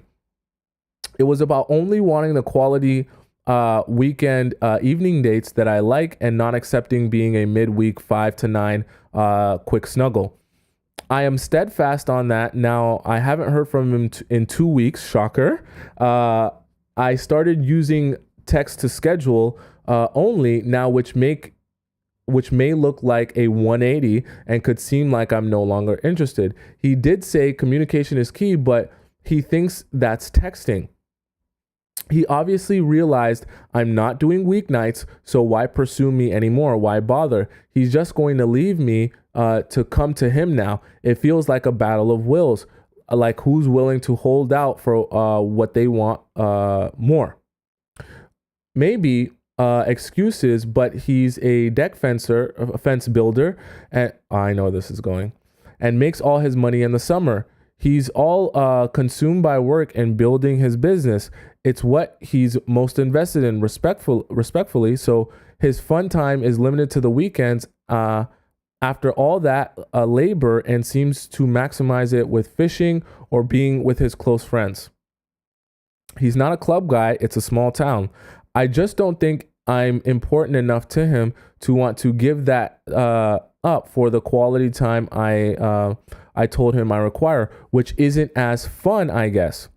And now I forced him to choose, so I lost. He knows how legit busy I am during the week. I think he might say relied, I think he reeled me with a few quality weekend dates. Oh, like reeled me in with a few quality dates to get me hooked, and then intended to the shift to week nights because it's easier for him.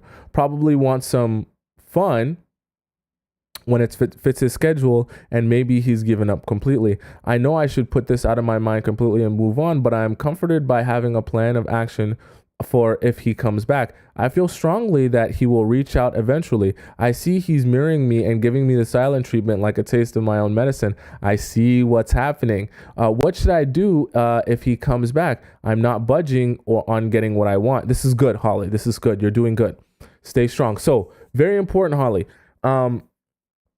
For those of you guys who don't know Holly's full background situation, the quick summary is essentially she was trying to, this guy transition. She kind of said it in the message, but this guy was trying to transition into only seeing her for a couple of hours during some weeknights, kind of like, like a fly-by night type of thing, and not actually committing himself to seeing her during the weekends where they could actually spend a whole day together and have, longer kind of hangouts.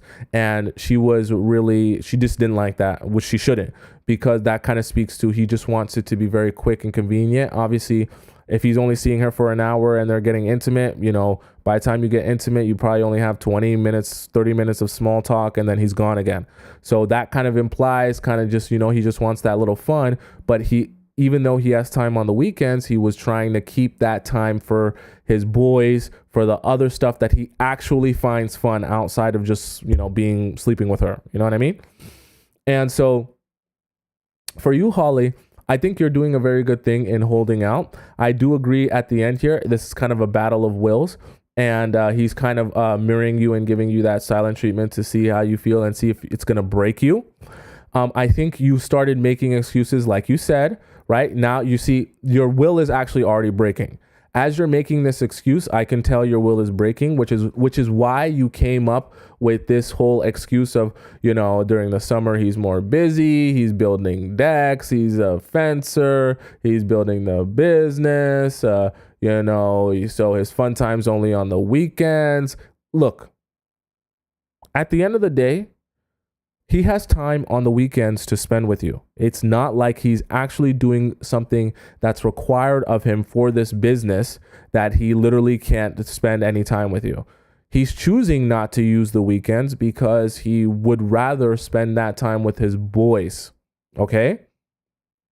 which is not a bad thing to want to spend time with your boys. But the fact that he purposely won't schedule you in on the weekends so that that time can be dedicated to the things he actually finds enjoyable, that's a sign right there. Because if he's thinking, oh, this is actual fun, but being with you is not actual fun, then what is he getting out of his relationship with you? The question becomes. Because if he doesn't consider that the same level of fun as hanging out with his boys, that he wouldn't want to give up his boys' time to hang out with you, then what is he actually getting from you? Because it's not fun, clearly. Then you have to answer that question to yourself. And that can be a painful thing to realize. Now, what I will say is you always got to give guys time to cook. Because I know for you, it might seem like an agonizing as every single day passes. But you have to understand, if you break, you're going to set the precedent that you're not really about what you say you're about. And even, let's say, even if you build a whole relationship with this guy, all that's going to happen is he's going to realize when you try to stand up for yourself, all he has to do is give you a little bit of the silent treatment and pull himself back from you, and you'll get anxious, you'll break, and you'll give in to whatever it is that he wants. So he's going to realize he doesn't have to compromise with you. He just has to wait it out until you break. That's a horrible sign. So you have to give it up that actually doing it like this, where you don't talk to him, is a win-win for you, because you win if he doesn't speak to you ever again. And then you realize that he really actually wasn't interested enough in you to really actually do any sort of committing to you, which that's a win for you, because now you're not wasting your time on someone who wasn't actually ready to commit to you. And then it's also a win if he comes crawling back and he says, okay, let's hang out on the weekends, because now you've broken him. And you've shown him when you say something and you say this is what you're about, or this is your boundary, or this is what you expect, that is what you expect, period. There is no, oh, but I said weekends, but now I'll make it weeknights because you didn't text me for a long time and I really like you and I want to make this work. No. I said weekends. It's going to be weekends or it's nothing. Your choice. My life goes on either way, and my life is great either way. He will respect you once he comes back and he realizes that, if he comes back. You understand what I'm saying? So that's keep doing what you're doing by doing nothing. You will win either way. Okay? So that was Holly's. Now, let's see who we have here. What happened here? That was weird. Next, we have Ash. I think Ash was in the chat. Hopefully Ash is still here, because Ash said, I want you to read mine. Okay. Ash says, titled Big Advice. So Ash asks, I'm talking to this guy. We're both 22 years old. We've been cool since middle school and high school. After high school, I haven't heard from him until we found each other's Instagram. Okay. And he commented on my stories and said he's had a crush on me since middle school and asked for my number. Okay. I'm starting to like our convos. You're talking about your convos over text?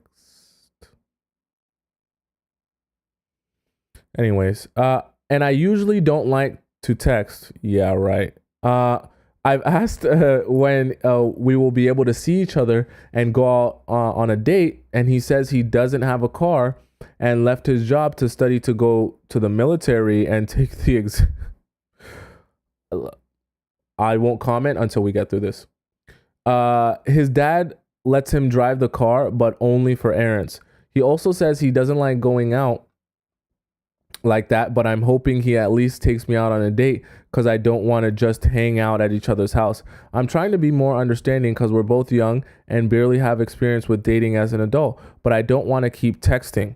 LOL. What should happen? Should I just fall back until he should just taking me out? Okay, great question, Ash. So my advice to you, Ash, is I think you understand what's going on here, and you understand how this can actually turn bad. You're smart. You're intelligent.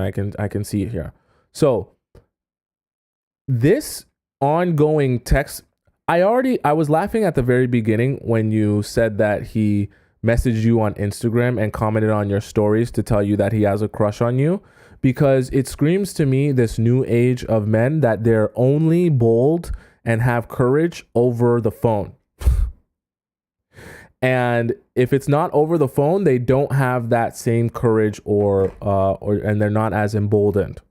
What I mean by that is the fact that he would message, he's been knowing you since middle school and high school. So the fact that he would message you that on Instagram to tell you that that's how he's been feeling kind of screams to me that this is not someone, this is I wouldn't call it a microwave man, but this is one of those guys who aren't ready to actually do what it takes to lead a woman in a relationship. They're kind of too shy to be with a girl. And I hate to say it like that because there's nothing wrong with being an introvert, but you can be so shy to the point where you can't be a man in a relationship if you're that shy. You understand what I'm saying? Right? Like, regardless of whether you're an introvert or not, you have to be able to lead your woman. You're the man. So what I mean by that is there has to be a level of courage and confidence you have that you can actually go and speak to like real women in real life, have a real conversation with them, and like be interesting, like have people actually like you. If you're too shy for that, before we had phones, the men who were too shy to talk to girls got nothing. They got nothing. They had to sit on the sidelines and watch all the guys with confidence that could chat and be funny and interesting get all of the girls. Meanwhile, they sat in the corner like soy boys, useless, getting no squirtle. And so the choice was either learn how to have the confidence to talk to girls or be dry for the rest of your life. That was the only option. Now that we have phones, guys get to hide behind the screen that don't actually have the confidence enough to be a man and take initiative. And so maybe not necessarily because he doesn't want you, but because he just isn't man enough to like actually take initiative. He just can't do it. And that's what it seems like in your situation, because for him to say he's had a crush on you since middle school, and then the moment you talk about seeing each other in real life, all of a sudden he's got all of these excuses. No car. I just left my job. I got to study for the military. I got to take an exam. What? Does he like you or not? Which one is it? Because these sound like, it sounds like you sound like you asked him to do a chore in the house and he's giving all these reasons why he can't do the simple chore. He's the one that came out and said that he likes you. He wants you. Oh, I have a crush on you. Cool. You have a crush on me. You want to see me more? You can do that by scheduling an appointment with me and we go out somewhere and meet each other in person. But my car. But my job. Military exam. Everything's in the way. I thought you had a crush on me. Which one is it? You see what I'm saying? And this is why I say this might be one of those guys that he's not man enough to take that initiative. Either way, that's not going to work for you because you're looking for a man. You're not looking for a soy boy or a feminine man that you have to pick up off the floor and be like, look, let's go out on this date here at this time, or let's make it work like this. I don't care if he has to study for his exam. A date doesn't last 30 days. Okay. A date lasts 2-3 hours. You're telling me, does he expect, if this guy plays video games, I don't want to hear, no, he doesn't have 2 hours out of his day that he could go out somewhere with you. It also doesn't require him to spend exorbitant amounts of money. It'd be different if he says, okay, let's go for a picnic because I don't have too much money right now. That's totally different than saying, I can't even go out with you anywhere or do anything because I left my job. Okay, there's other things you can do that don't require you to spend $100 or $1,000. So the fact that he's not intentional enough or intelligent enough to actually like realize that, but then also say, I still want to see you, so this is how I'll do it. That either speaks to the fact that he really doesn't like you enough, or he's just too much of a soy boy that he can't take the initiative to say, okay, even if I don't have a job, I know I like you. I know I want to be with you. So even if I can't spend $100 on a date, we can go for a nice picnic. I'll get some fruit, some vegetables, and we can eat and we can have a chat. It's not like you don't know him. It's not like he's a stranger. So those are all things he can use to take initiative that he just doesn't want to. I don't want to hear this stuff about, I got an exam. I got to study for my job. I don't got excuses. Don't accept that. So my advice to you, take a step back. Don't even talk to him. Don't do this texting thing anymore. Don't do this texting thing anymore. Don't be the only time you respond to him is if he tells you, yo, I'm actually ready to take you out on a date or whatever. Okay. So if he asks you, yo, why aren't you texting me anymore? You never text me. You never talk to me. Tell him, look, I'm not going to be texting all the time. I don't have time for that. I have lots of stuff to do. So if you want to continue texting, it's just not my thing. So, and then leave it at that. Don't even tell him you could see me in person. What? Just leave it at that. I'm not a texter. I'm not going to be on the phone. I'm not going to be FaceTiming. That's just not my thing. And leave it at that. And then if he can't deal with that, if he can't come up, oh, I got a bright idea, let's go out on a date. If he doesn't do that, leave him. He's not worth it. Okay, Ash, I hope you got your answer there. Next we have Joha. I think I missed Joha's question before. So now Joha resent her message. So this is good. I'll answer it here. So Joha asked, is this a game for him? Joha says, I'm 36 and he's 45. We met online and he wants to go on a 7th date. Okay. I haven't been out of the country for a month, but I have been out of the country for a month, but he barely texts me. Not necessarily a horrible thing. He only texted me a few times since I've been in Colombia, and he texted me yesterday that he is looking forward to our next date. Okay, it's not a bad thing. I think we're at an excuse me. I think we're at an age where we should already know what we want. Okay, I would like a committed relationship, but I'm not sure where he stands. Okay, how should I act next time I see him? How do I bring up the topic of what he is looking for or what his intentions are with me without turning him off? I want to be firm yet spontaneous. He really, did you mean to say rarely? Or sorry, no, you meant to say he really confuses me, and my friends have even mentioned to me that he might be just looking for someone to have fun with, since he does not call me or rarely text me between dates. I don't want to get more invested as I really like him. We have only kissed and no pineapples yet. Oh.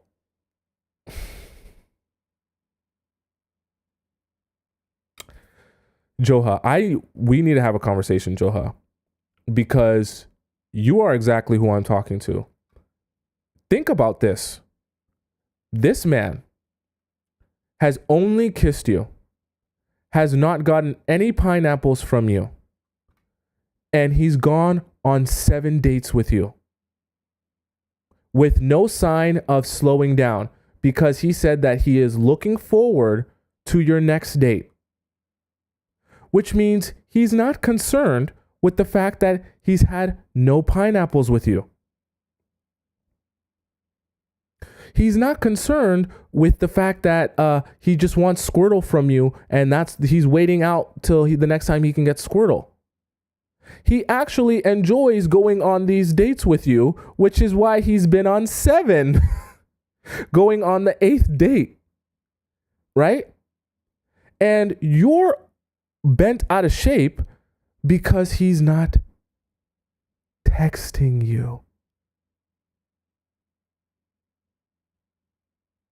Joha, your priorities are mismatched here. He is doing exactly what he should be doing. He is intentional. He is anticipating seeing you. He wants to see you. And he's not expecting that because he goes on some dates with you that he deserves pineapples. He doesn't even care about that. That doesn't even affect his ability to enjoy his time with you. You're actually in a very good situation. And the thing that you're bent out of shape about is the thing that I'm actually telling you guys you should be avoiding. Okay? Because you want to avoid the men who will only text you 24/7 and not go out on dates. Do you realize, Joho, I hope you're in this chat or at least watching this back and you've been part of this group of us, this club for a while, because I hope you realize from seeing all the other messages of all the other women, which is why this Discord is so amazing, because you get to see how other people are living their life. I hope you realize majority of all the other women who have Discord questions, they have the opposite issue of you. They have a guy who will text them 24/7 and won't be, man enough to go out on a single date. Literally our last question from Ash. She's trying to figure out how to get this guy to actually want to go out and take her out on a date. Meanwhile, you've been on 7, going out on 8, and you're complaining about the fact that he only... Put down the phone, guys. Put down the phone, guys.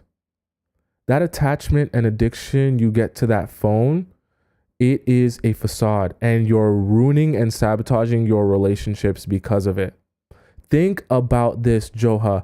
You have a man who is being intentional about seeing you in real life, and all you can think about is how little he texts you, as if that is meant to represent your actual real relationship. My advice to you, Joha, is to get this thought out of your mind that texting has any representation of this relationship. And your friends might be misinformed on how important in texting is. If they're telling you that this is weird or a bad sign that he doesn't text you a lot while you've been on, you don't need to question his intentions. He's been on 7 dates with you and he's excited for the 8th one, and you've given him nothing. That tells you what his intentions are. Sit back, relax. You don't even need to ask him any questions. He's giving you the answer with his actions, which is the best type of answer. He doesn't need to text you about how much he wants to date you or how much, he's ready to make you his wife or anything like that. He's actually showing you that by being consistent with you and giving you actions instead of words or text on a screen. Because text on a screen means nothing. Actions is actually what holds weight as to his real intention. Okay?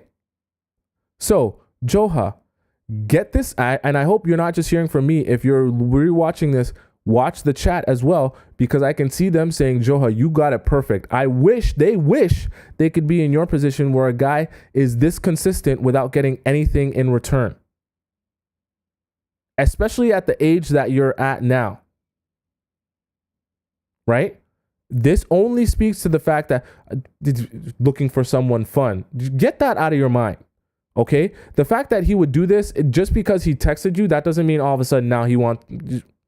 Get rid of all of that. And I want you to stop listening to people that are going to tell you that the fact that he doesn't text you mean he's uninterested in you. The fact that he took you on 7 dates and he's looking forward to the 8th, despite the fact that you're out of the country and you go back and forth and he might not be able to see you all the time, that speaks to what his intention is. Don't listen to anything else, and don't be bent out of shape about text. Text means nothing.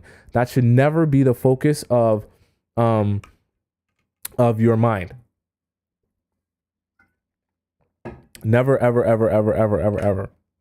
Keep allowing him to do what he's been doing and keep allowing him to be intentional. Don't even bring it up. Don't even bring up the texting, because you're not trying to encourage him to be a better texter. You're not. Because the moment you try to encourage him to be a better texter, and I'll get off this in a second, the moment you try to encourage him to be a better texter, all you're going to do is kill his hunger and desire to see you more in person. Because right now he has a lot of hunger and desire to see you in person more. And you're actually trying to subdue that by getting him to text you more. Doesn't make any sense. Doesn't make any sense. So Joha, don't worry about that texting. That's a real thing. He's actually interested in you. CPK 267. Her title is My Ex. So CPK asks, my ex reached out to me because he always feels when I'm moving on, but always blames me for all our relationship issues. Some history. He was talking to another woman at the beginning of our relationship and didn't tell me. Okay, that's not good. At the time, I was having my ex dog sit my dog so I could work 16 hours to pay off debt. It was just that It was just that, and I was honest about it. Yes, I should not have done it. Oh, so this is while you guys were together. But I did pay off $80K. I eventually forgave him. Damn, $80K is crazy. I eventually forgave him, but I do have trust issues. Oh, wait, he was doing that. Oh, wait, what? He was talking to another woman at the beginning. at the time. Oh, sorry. You eventually forgave him for talking to another. I eventually forgave him, but I do have trust issues because he's not always been honest. Have you? I've left him a few times. That the most recent time being after I moved in with him. I am impatient, and because he didn't find a therapist, I left. A few months ago, he made these grand gestures to get me back. I felt it was manipulative. He told me he's moving here in a few months for me. This guy doesn't support me emotionally the ways I need. Why would he move here? Wish he did some inner work so he could he could meet so he could meet me how I need. I think you might say I did a lot of healing, or I guess you might say I do a lot of healing. I know I don't deal with things the best way, but I'm working on it. There is love between us. Conflict is supposed to bring people closer if it's meant to be. He is now being vulnerable and honest with me, and I'm open to working on things versus just leaving. Do you think it's possible for two people to come back together in a healthy way after we had a tumultuous ride? So to answer your question, CPK, I do think it's possible for two people to come back together. And from what you described to me, it seemed like this was a beginning of the relationship thing. And if you truly forgave him, then that's your choice to forgive him. And I'm going to go ahead and assume you meant like the beginning before you were actually dating. He was talking to another girl. So it's not like, he had another girlfriend while he was dating you type of thing, in which case that's your choice if you want to forgive him for that. I'm not going to tell you whether it's right or wrong in that scenario. Clearly, as you admitted, and I'm glad you admitted it, you also did some things without letting him know that was a little bit dishonest or, right? And so it's good to acknowledge that because none of us are perfect. And that means that both of you have done things that you need to work on and you regret and it was a mistake. If you guys can both, I will say this, okay? I know everyone will tell you just be quick to cut people off and never forgive them and anything like that. But I do want you to understand part of being in a relationship is conflict resolution. And you can only resolve conflict if both parties are willing to be accountable towards their actions and words and willing to put the work in to find a compromise and move forward. So as it relates to him, it doesn't necessarily have to be going to therapy, but there can also be other ways of you guys coming to an understanding and resolving the conflict you are having and figuring out what strategies you can implement into your relationship now that will stop whatever happened at the beginning that was the issue from happening again. Do you understand what I'm saying? But that starts with the accountability that both of you have to have towards each other. And just in general, that will be the only way you can possibly take steps forward towards resolving conflict. And I will say that if you feel that he's being accountable towards his actions and words, and he's actually open to coming up with solutions with you to resolving conflict and building this relationship to where it should be, then I think that's worth exploring and being open to. I wouldn't advise you to just cut people off when they're trying to be accountable to their actions and fix their mistakes and work on growing and getting better. Now, if he doesn't think he did anything wrong, or he thinks that, it wasn't that, I was just talking to another girl, but you should have known and I told you, right? If he's just kind of denying it instead of being accountable to it, that's a totally different story. Then I would advise you that you might as well just cut it off because you can't build off of that. But you can work with someone who will be accountable to their mistakes and actively try to work with you to fix them, and then vice versa. You understand what I'm saying? I know that we talk about men a lot and the things that they don't do and the things that they do wrong, but I never want you guys to leave here with the impression that I think anything small someone does wrong, that's at the first sign you should cut them off completely and never speak to them, because that is not living in a realistic realm, because people are human beings and they make mistakes just like you do. But being accountable is even more valuable than anything, because when they're accountable and they can compromise and work with you, yeah, they'll make mistakes, but that doesn't mean they'll always make the same mistake. Okay? So that's my advice to you, CPK. Next we have XX. Interesting. Is this gonna get intimate? How to play cards. So XX says, I went on a work trip last week alone because I was the only one from my area that qualified. A mutual recommended a young man to meet me. On a work trip? A mutual recommended a young man to meet me. Turns out we had a shared birth week, birth year, and many other coincidental biological similarities. We spent the trip being each other's travel partners. So is this like a work? Like, is this someone that works in the same company as you? I'm a bit confused. So we spent the week being each other's travel partners.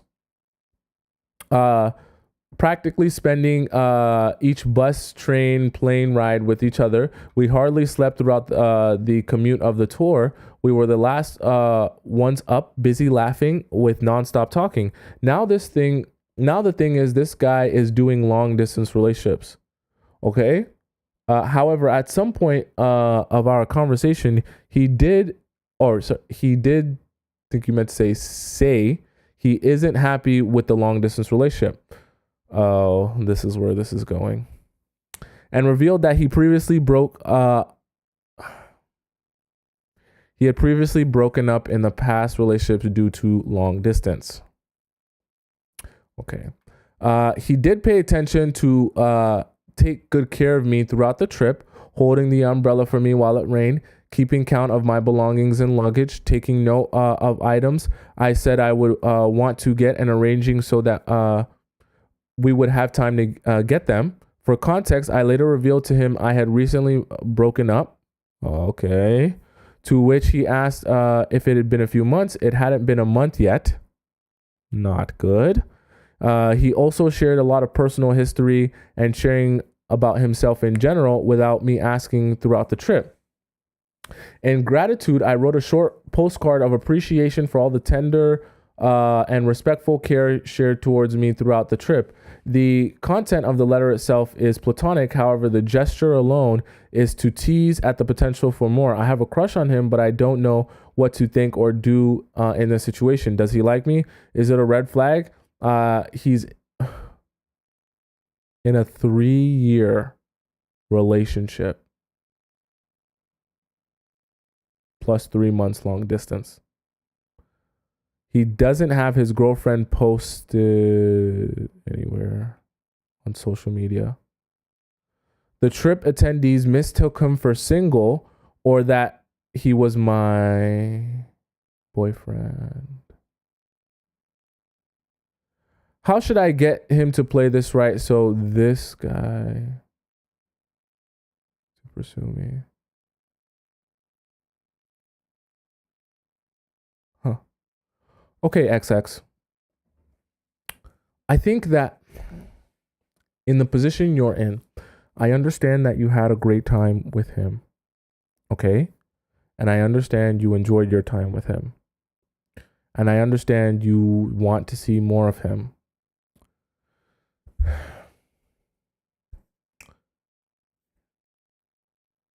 It's inappropriate to try and build. I understand you said the card you sent him was platonic, but it is you know that you have feelings for him.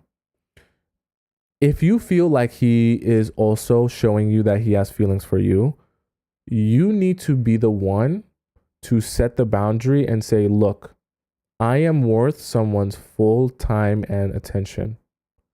So the only version of me that you're actually going to get, it's great that we had this work trip just because we were both going on the same work trip. The only time of me that you're actually going to get is if you can actually commit to just being with me.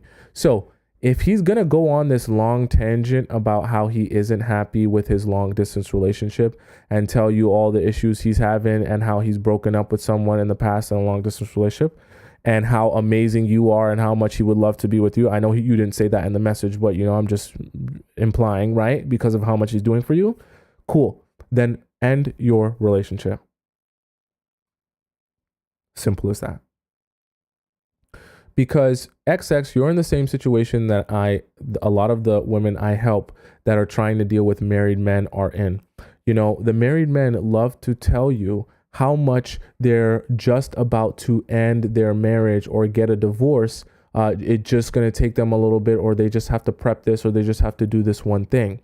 And they love to tell you that because they know that hope will keep you around long enough for them to continue utilizing you and getting from you what they want without actually having to end their current relationship.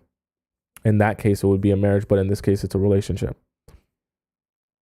This girl he's been dating for 3 years, and then 3 months has been long distance. If he realizes that this is not working out for him, because clearly he was able to go into details about how much this is not working out for him, then that logic, that if we're following the logic train, that should be a very easy decision. I end the relationship. Now, if the relationship isn't bad enough that he needs to end it or anything like that, no need to go on a long tangent about how you're unhappy. But if you're going to tell me about how unhappy you are, then act on the fact that you're so unhappy that you want to end the relationship. He's sitting here telling you this sad story about how unhappy he is without taking any action towards his logic, which should tell you one of these things isn't like the other. Okay? Either he's lying to you and trying to give you hope with no actual intention of ending the relationship, okay? Or he's not even actually that unhappy in the first place. Okay?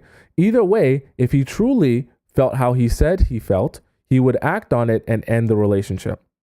Instead of telling you about how unhappy he is in the long distance relationship, he'd be telling his girlfriend that, and they would be ending the relationship.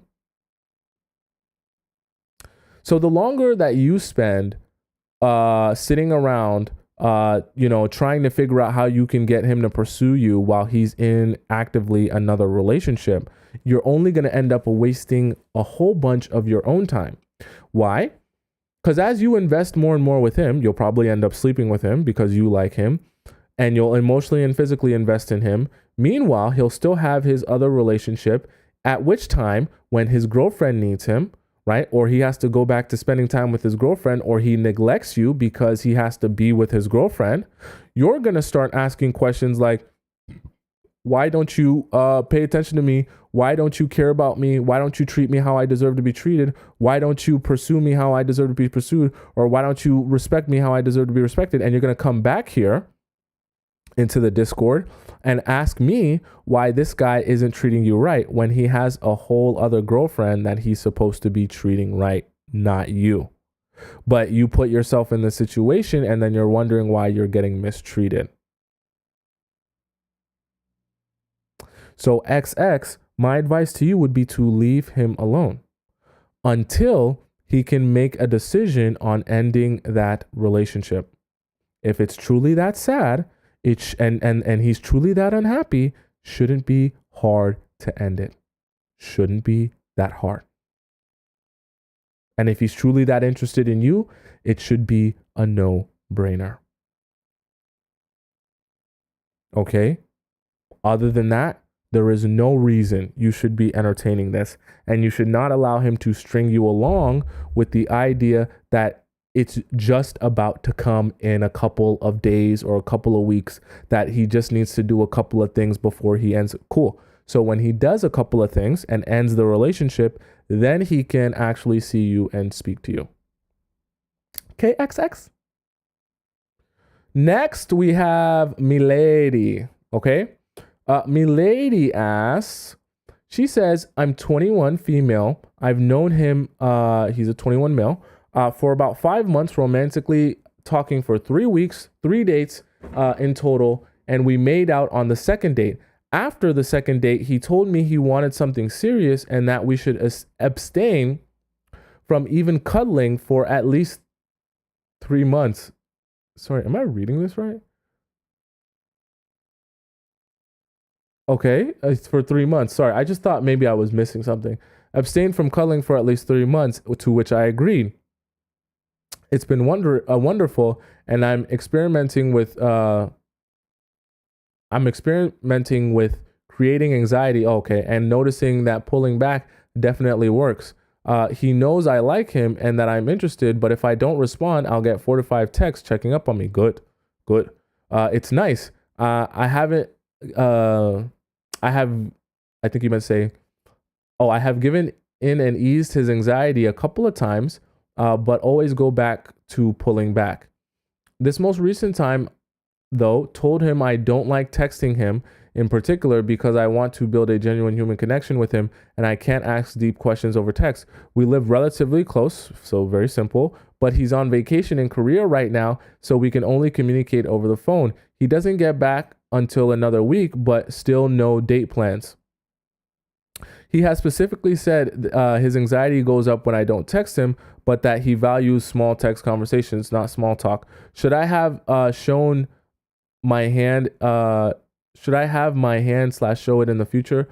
Should I wait for him to schedule a call or date and step further back? You are the GOAT for real. Your advice has gotten me the results I want. Try it, ladies. Okay, so thank you for the great question, me lady.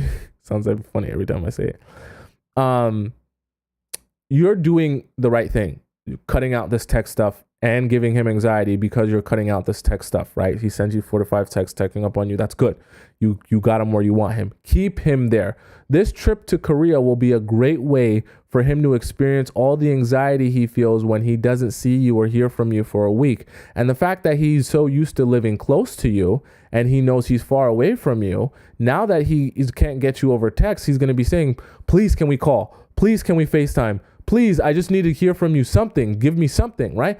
Give him a lot of pain when he's in Korea. Okay, don't text him at all. Make him actually think to himself, what is she doing? Is she interested in me? Does she want me? Did she forget about me? Give him a lot of anxiety because he will come back. He's only going to be there for a week. He will come back. And when he comes back, he'll have even more appreciation for you after spending a week away from you, not talking to you. I promise you, he will not forget of your existence if he goes to Korea for a week and doesn't get a text from you. And the fact that he values small text, that's cool. Right? That's great that he values small text. You're not trying to give him what he values. You're trying to give him what elicits the chase and pursuit response that you want from him. Okay? This is part of the things where I try to tell you guys, I'm going to give you the information of how guys actually respond to things in the way that you want them to respond. But you have to understand, guys are going to tell you that they don't respond to certain things, or they're going to tell you, please do it like this, when in reality, they respond best to the opposite. So this is one of those scenarios. He's going to tell you that the small texts, he enjoys them and he values them. What he actually means is those small texts alleviate his anxiety that he feels and the worry that he feels that, you know, maybe she doesn't like me, maybe she's not interested in me, maybe she doesn't want me. However, you are trying to elicit a response of pursuit and chase and him to want you and him to really need you and really want to be with you, right? So you don't want to ease his anxiety. You actually want to increase it, especially when he's far away from you. That way, all he'll be able to think about is, I never want to be far away from her. I never want to be in no contact with her. I never want to be in a position where I don't have access to her. And so because of that, what will happen is he'll continue to pursue you even more heavily because he knows how much anxiety he feels when he doesn't have access to you, which is good. Then you get more of what you want. Okay, this is the Players Club. This is not about giving him what he values. This is about getting what you want and eliciting the response that you want. You don't need his anxiety to be eased because then he's not going to be thinking of you and he's not going to be in hot pursuit of you. You want him to have anxiety that he can continue to be on the chase relentlessly, like an animal. Turn him into an animal, a bloodthirsty animal for Squirtle and for you. Okay? And sit back and do nothing. Okay? So leave him with the anxiety. Don't feel pressure to ease his anxiety because you like him. I know you like him. So I know it affects you when he says that it gives him anxiety to not text you and how much it would ease his anxiety to text you. Don't ease his anxiety. Doesn't matter what he feels, what he wants, what it will make him feel better. Keep his anxiety up. He's not gonna pass away because you don't text him or call him. Right? He'll be fine. He'll come back after a week and he'll see you. And trust me, if you don't talk to him too much throughout this week, he's going to come back bloodthirsty to see you. That's all he'll be able to. He'll be like, yo, as soon as I land on that, as soon as my wheels touch the ground, we going somewhere. I'm going to see you. Ain't no, I don't want to hear no back to whatever you got going on, clear it. I'm going to see you that day, right? He's going to be bloodthirsty. That's where you want him to be. Not, oh, okay, so I talked to you every day while I was in Korea. Yeah, by the way, I got some stuff to do. I got work and stuff when I come back, so maybe I'll see you in a couple. No. You want him bloodthirsty. Okay? Keep him hungry. This is a great time for him to experience that hunger and anxiety. So keep him there. All right? We'll do one more, okay? We'll do one more just because it's Friday. We'll do one more. This is Mars, by the way. Mars was from yesterday. Okay, I guess, yeah, this is Mars. This is Mars follow-up. So we'll do Mars follow-up since Mars was yesterday. Newsflash, correct. So for those of you who were able to see yesterday's live, this is like it's like an episode of content. This is crazy. Okay, so on today's episode for Mars, she says, "Hey Tomisin, I wasn't active on yesterday's live because it was around the same time as my therapy session. But I did get to watch it later this morning. Just wanted to make some corrections on my situation that you went over. I forgot to put in there that he got a job a month after. So you guys kind of have to know what happened to understand what she's talking about. So very important you tune in every day. He got a job a month after he quit the job that he didn't like. Okay, and still has a job now, but we still do split rent. I had mentioned that we moved to another city. I meant state, and due to me still serving as a part-time soldier, I couldn't move. But now I'm out now for good. I also want to say I really appreciate the feedbacks from everyone in the live, regardless of if it's negative or positive. I know that some have internal work to do, and I've realized that from both watching you and going to therapy. I can't change anything from my past because the damage has already been done, but all I can do is forgive myself, learn from those decisions, and make better decisions moving forward. I 100% agree, Mars, and I think your approach is good, and I think you have good intentions here. I think, like I said yesterday, the number one thing you need to be focusing on in terms of where your energy needs to be spent most, you already know all the different reasons why that relationship is not working out and why that guy is not for you.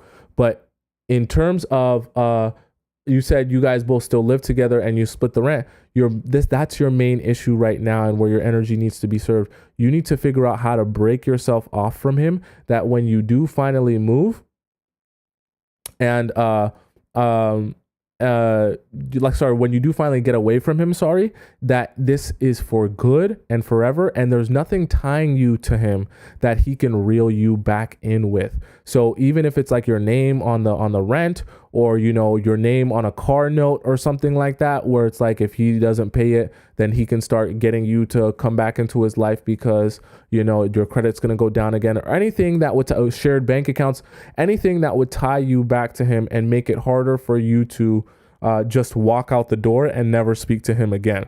That's where all your energy needs to go. I know you're doing therapy and working on yourself and stuff like that. That's good. But that's where all your energy needs to go right now, because the only way for you to truly grow and from this situation is to cut him out of your life completely. And the only way to actually have him out of your life is to cut all your ties and connections with him. That includes any shared spaces, shared accounts, bank accounts, shared Netflix accounts, shared anything accounts, shared cards, credit cards, gift cards, phone plans, phone bills, whatever, right? Cut all of that, right? And create a plan of action that's going to allow you to actually get away, right? I really mean get away, as painless as possible. Obviously, he's a leech, so he's going to be resistant to his life source going away.